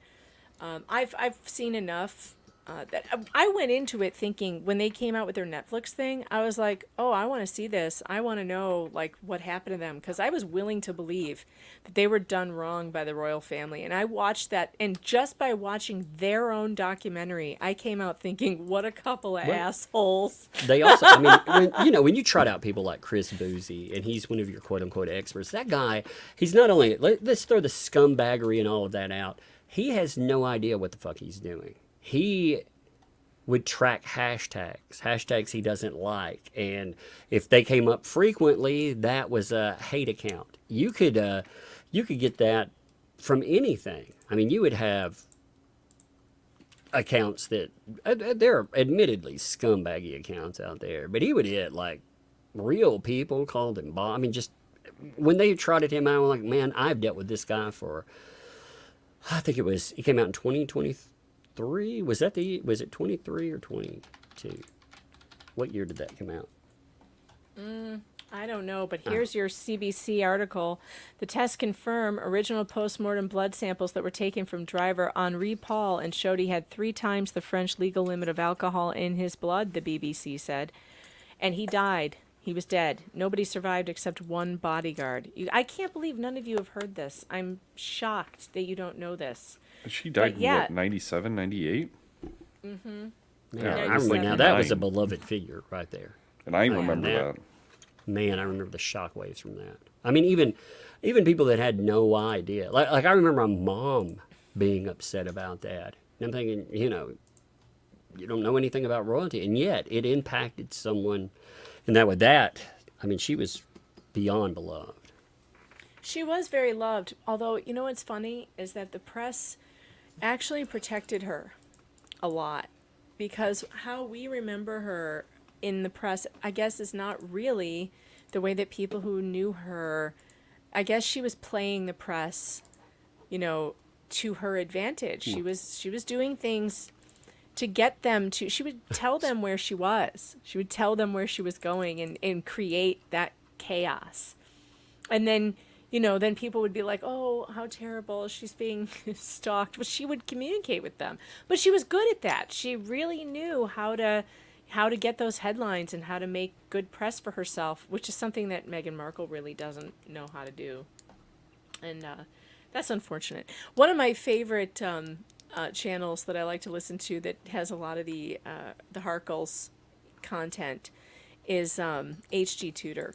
He's funny. I like him just because of he's well researched, but he is blunt too. Like when he wants to go after something, his sense of humor is funny. He's got that awesome dry delivery. I love it. I love his channel. Like I can't speak highly enough about him. I know. I like his channel too. I find him really interesting, and he calls himself a narcissist psychopath, and he basically looks at other narcissists and you know, gives his opinion on who he thinks is a narcissist. And he believes that Meghan Markle is a narcissist, that she's a mid-range narcissist is what he calls her, which means a narcissist who is not aware that they are a narcissist, and that would explain why some of the things she does, you know, we scratch our heads like, why would you do this? You His know? coverage on Amber Heard was spot on. Like his you know, his discussions about her personality, you know, everything that was brought up. I was like, yeah, man, I mean, that is 100%. And I find a lot of this stuff fascinating, not just because of what happens socially, but, you know, when we get into those talks about mental health and all of that. I mean, it's so many of these people have you see some absolute scumbags and monsters, you know, that rise to the highest levels, and especially entertainment and more. And I like that he calls a lot of that out. Yeah, no, I totally agree. I find him really interesting, and he does so much content. He's a YouTuber that I just can't believe how he keeps it up. He puts out sometimes 5 videos a day. No, it's crazy. Which his is channel's insane. been attacked for, you know, for his type of stuff. He's had some real problems. I'm sure that Boozy came after him as well. If you're anybody, he can't call her by her name. Same like you couldn't call Amber Heard. He calls her that one's wife, which he's a so paid funny. Like people don't understand. Like when they saw him and stuff, he was for sure 100% paid by Amber Heard's team. That stuff that he did, 100%. He even he admitted it and used it for press, but he also admitted it in one of the quote unquote research papers he did. You know, so specific people will get targeted by him on subjects. I noticed he had specific people about Meghan Markle, of course, you know, Amber Heard's subject. He had specific people and so on. And you do have to question anybody who uses somebody like Christopher Boozy. You just do. Like Christopher Boozy, is terrible. He did if people aren't aware of him, if they know him from the Meghan Markle stuff, this guy went in, he did a quote unquote report on a research paper, rather. It was supposed to be about me. And Ian Runkle did a great video on this, just smashing it to bits. He pulled out 4 quotes that, you know, for me, I don't care. It didn't even matter. They were pretty softball in the internet anyway. But when he pulled these up, I was like, wait a minute, you know, I'm pretty sure I didn't say all of that together. I remember a couple of those, and, you know, that's not the way that came up. So Ian Runkle went through the transcripts of one of the streams, and he put up these, again, like just a quote, like it was all in order. But what would happen is he would take pieces of a sentence, he would wait hours, find other pieces of sentences, and he would string all of that together like it was one quote. And he didn't disclose any of that at all. So he went in and he ghost edited. And the reason that was important, by the way, is because that was used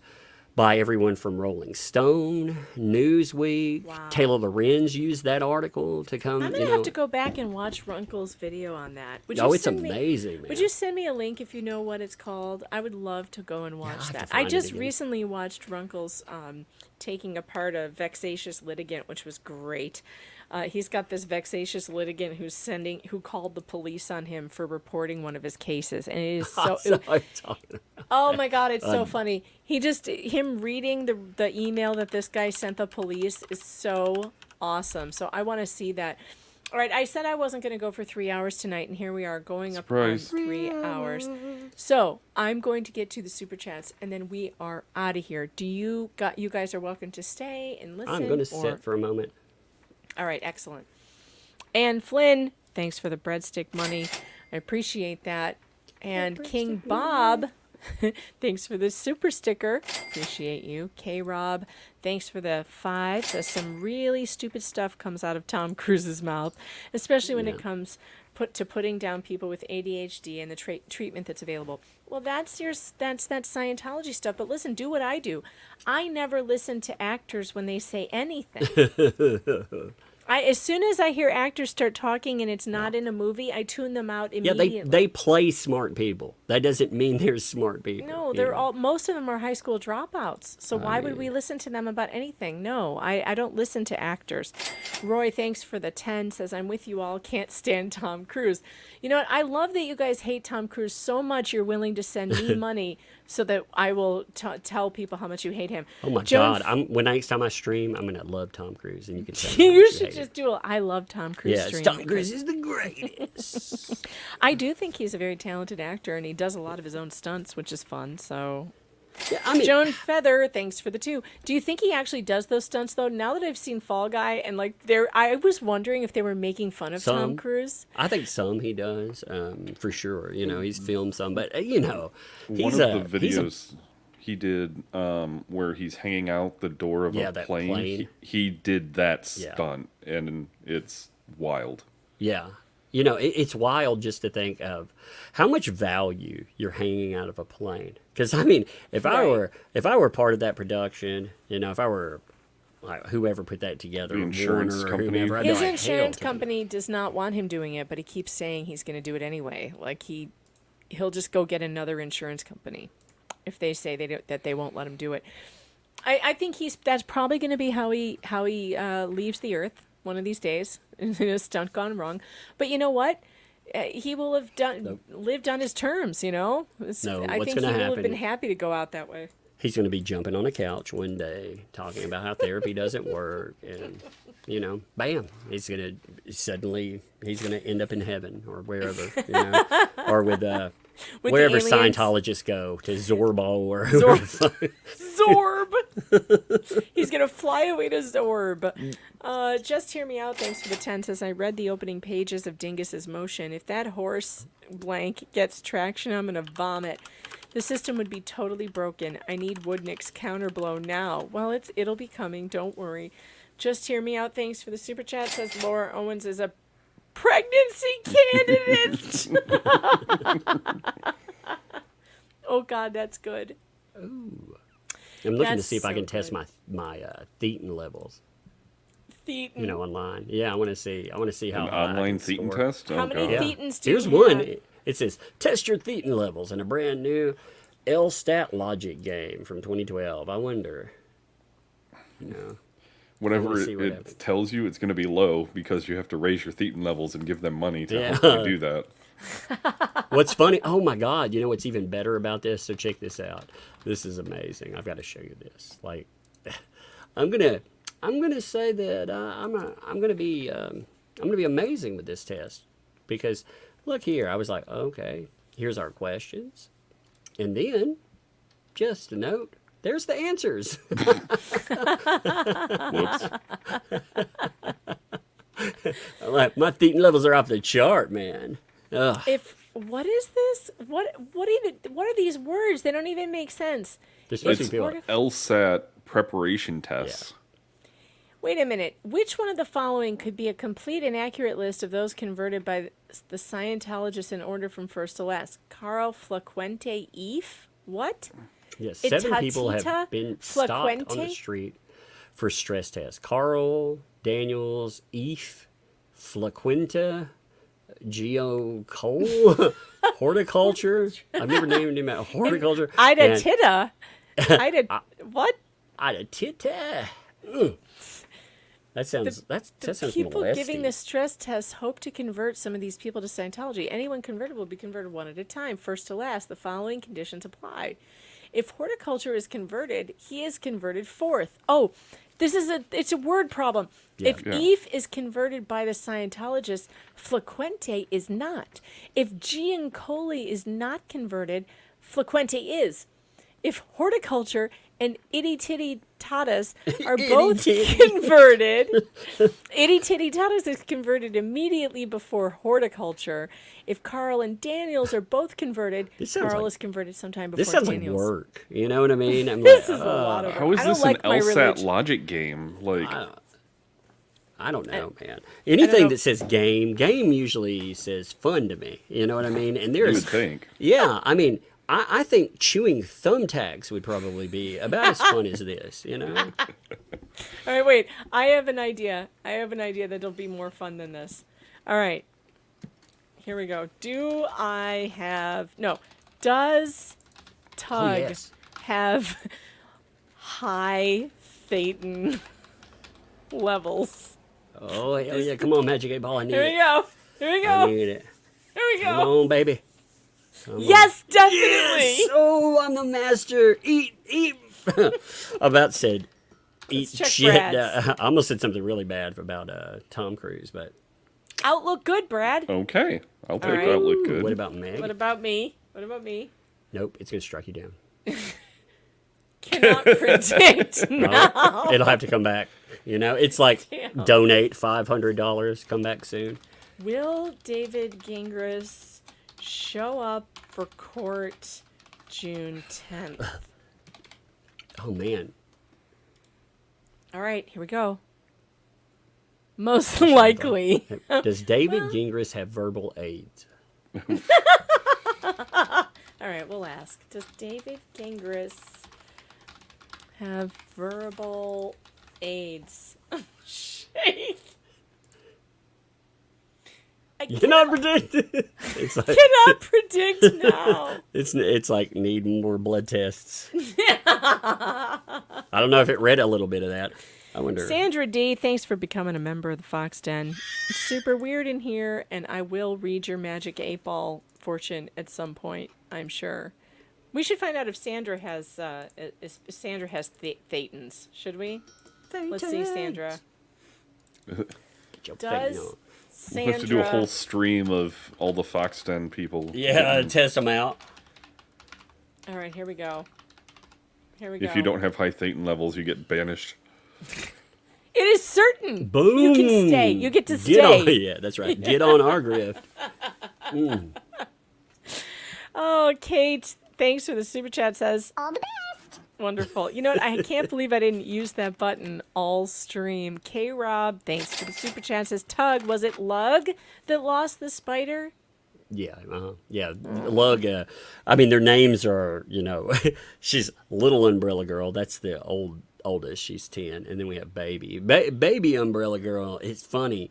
She's horrified of insects if they're out in the wild. You know, like they're moving around if they're out. But contained, oh, she loves them that way. So she's like it's interesting. They're the perfect pet because she won't touch their tanks. She loves to watch them do stuff, but she won't touch them. But yeah, my oldest daughter would be Little Umbrella Girl. She F for Pancake in the chat, folks. F for Pancake. Poor Pancake. Legal Vices, thanks for the squiggly money there. Sorry that Tug's daughter feels bad, but not feeling a lot of empathy about the spider. One less Goliath is good in my book. Enjoying my Korean holiday off work. Please pass the money along to Tug. I'll make sure I do that. Yeah, I'm sure I'll see that one later. Checks in the mail. You know, Thanks for just- those squiggles you didn't send me, fucker. AA, thanks for the 5. Thanks for staying with this. Well, we'll be here till the bloody end, let me tell you. Joan Feather, thanks for the 5. Check Clayton's support page. Check Clayton's support page posted 1 day ago. You mean the Justice for Clayton page? I'll look at it. Rhea Norman, thanks for the 5. Princess Anne, King, or that's a £5, by the way. This is from England. King's sister did 247 engagements last year. She is 73. Yeah, that's what I mean. They work really hard. They do crazy amounts of events for people, and it's all about the public. Sorry for the Tuglet's loss. Aw, I like the spider emoji. Look at the spider emoji with the crying face. It's cute. Yeah, I realize like spiders aren't something. Again, you know, it's been a good thing. It's been like we'll call it a therapy project or something. You know, it gives her something. And I mean, we've had a lot going on, and that's been one of her things. You know, we had matching ones. So she had one the same type. I have one, and you know, it was a thing we shared. So I definitely will do something about that. But yeah. Rogue Mama, thank you so much for the 5. Says, when I type mega, I was typing in megaphone. My phone now puts in meganfox.locals.com or meganfox.writer@protonmail.com. Thanks, Megan. Well, you're welcome. The algorithm is working exactly as I planned. And let's see, wait, I already got that one. Kate C, aka Snake Plush Kitten. I love thanks that. For the 5. I love Snake Plush Kitten is one of my favorite names. I mean, look, you've got the icon and everything fits. It's just, you know, it's perfect. It is. It's great. Don't you realize Meghan is a Nigerian princess? And if you send her $20,000 to help her export millions. I was like, is she commenting on scammery or what am I supposed to take from this? God. The Shannon O'Brien Chronicles, thanks for the 2, says started late, but happy 2 for Tuesday. Yay. Yeah. Yes. Thank you for the 2. Appreciate that. Rhea Norman, thanks for the £5, says the Martin Bashir doc made Diana paranoid. Charles wanted her to have royal protection. She thought they were spying on her, so she refused. Brit here. Yeah. Yeah, it's all very tragic. All of it. David E. Jones says Meghan wanted the title and money without the timetable. That's why we don't like her. We want Harry back, but he's blinded by her for some reason. Well, that reason is called spicy poontang, sir. That's what happens. Ange, thanks for the 2. Do you recall Markle's infamous pregnant belly rub? Oh, yeah. It was very similar to Laura Owens. This is why every time I see Laura doing her pregnancy thing, I think of Meghan Markle. Not because I think she wasn't pregnant or anything. I don't know. I think she was probably pregnant. I mean, maybe she had a surrogate. I don't know. But she did this weird thing where it was like obsessive belly rubbing and belly touching all the time, which most pregnant women really don't do. But Laura did that in court, remember? She was like constantly rubbing it. Meghan Markle did the same thing. It was very weird. It was very strange. Tracy, thanks for the 2, says the mothership will come for Tom Cruise. Probably. K-Rab says September 14th, 2022, Bot Sentinel and Christopher Boozy published a misleading report on Tug, Runkle of the Bailey. Oh, So that's there's the your article.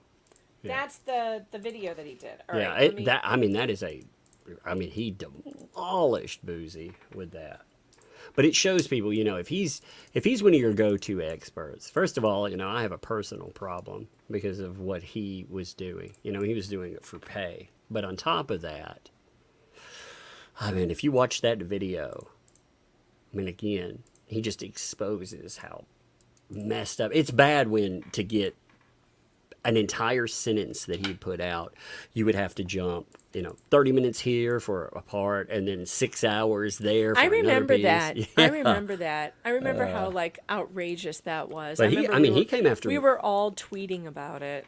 Yeah, they came after me hard, you know, and he did it for a long time. He was Like, trying to take your channel down for sure. Yeah, and you know, a lot of people, they didn't realize how bad all of that was. Like they thought, you know, oh, it's just, you know, because I covered it a long time. They're like, he's just talking about that, or oh, you know, it's just something else. And then when it got to the court, people really saw how bad these people were. But I mean, and they found out like an Eve Barlow was the mouthpiece for Amber Heard. She was working with her, and then we found out behind the scenes she was, recruiting people. They'd been recruiting people for years, and Amber Heard, they were using her daily access to recruit. And Boozy, he was a person that was paid to go out there and do damage. And when he showed up in that Netflix documentary of Meghan Markle's, I don't know if you know that he was in that tug, but he was. oh yeah, I made fun of that. When he showed up in that, it was we were dying laughing. We watched it on my Locals channel, meganfox.locals.com. It was good stuff. And I'm going to go over Meghan Markle's speech that she gave lecturing women about being supportive of other women or some garbage and feminism in Nigeria. It's going to be a total laugh riot. So stay tuned. That's going to be coming up probably this week because I can't help myself. She's crazy. Okay, the Shannon O'Brien Chronicles, thanks for the 5, says it's hashtag Oprah Truth, and you get a truth, and you get a truth, and you. Yeah, I'm a everybody's truther. got a truth. Yay. All right, we finally did it. We got through it. And I think, and I'm getting tired. My throat hurts. I'm starting to, I'm not used to streaming all of a sudden and talking for 3 hours. So It's because last week threw off our flow, man. We were flowing good. I know. And then I was had out all of sorts town. of Megan was craziness. busy with stuff, and you had no power. Yeah. And now it's getting better over here. My schedule should be getting back to normal now. The crisis is over for the most part. So I'd like to say it's getting better here, but every time I come on, like fucking power goes out. tornadoes and yeah. I have to figure out what song to leave you with, and I think we're gonna go with a little Minor Perjury. So, good night, everybody. Good night, Tug. Good night, Brad. Thanks for being Good here, night. guys. Peace. All right, wait. Well, it would have helped if I had it Do it ready right, to go. Megan. Yeah, I may God. live stream. I'm still like I haven't got it out of my system, so I may fire up a live stream after this. Oh, you should. Yeah, I might That'll do be that. good. You should. Hey, send me All right. those. Send me those emails if you would. Like, Yeah. I know I'm saying this live, but send me those emails over, and I'll laugh at them a little bit. Yeah, I'll forward them to you right now. They're good stuff. Yeah, Good yeah. stuff. I'd really like to, address a couple of the, just the threats there and stuff. I'm the kids are, they're doing their thing. They love when the power goes out for an hour or so. The kids really value the power, so they're like, ooh, must love my electronics. Anyway, I know you're. I just sent them to you. Sent them to you. All right, guys. Good night. Or to tell the truth, oh yes I did. I raised my hand and nodded my head. Nothing but the truth, so help me God. I swore on the Bible, and Dingus gave me the nod. Then I spun a tale so wild, no one could believe. Fake scans only Adobe could achieve. Story keeps changing, sonograms rearranging, and judges ain't paying attention to anything. What do you mean it's a felony? It's just a little minor perjury. When your twins disappear, it's not an emergency. It's just a little minor perjury. It's just a little minor perjury. It's just a little minor perjury. Oh, napkin lady is a cog in my wheel. Her notemaid got me a TEDx spiel. Now my lies are repeated everywhere. Doing interviews with lead press on hair. How did she hear us through all that noise? Why do you ask? Everybody knows it's the bad boys. They're the ones at fault. It's not me. I just committed a little minor perjury. Why don't you just take me? Instead you made me commit minor perjury. Why you coming at me?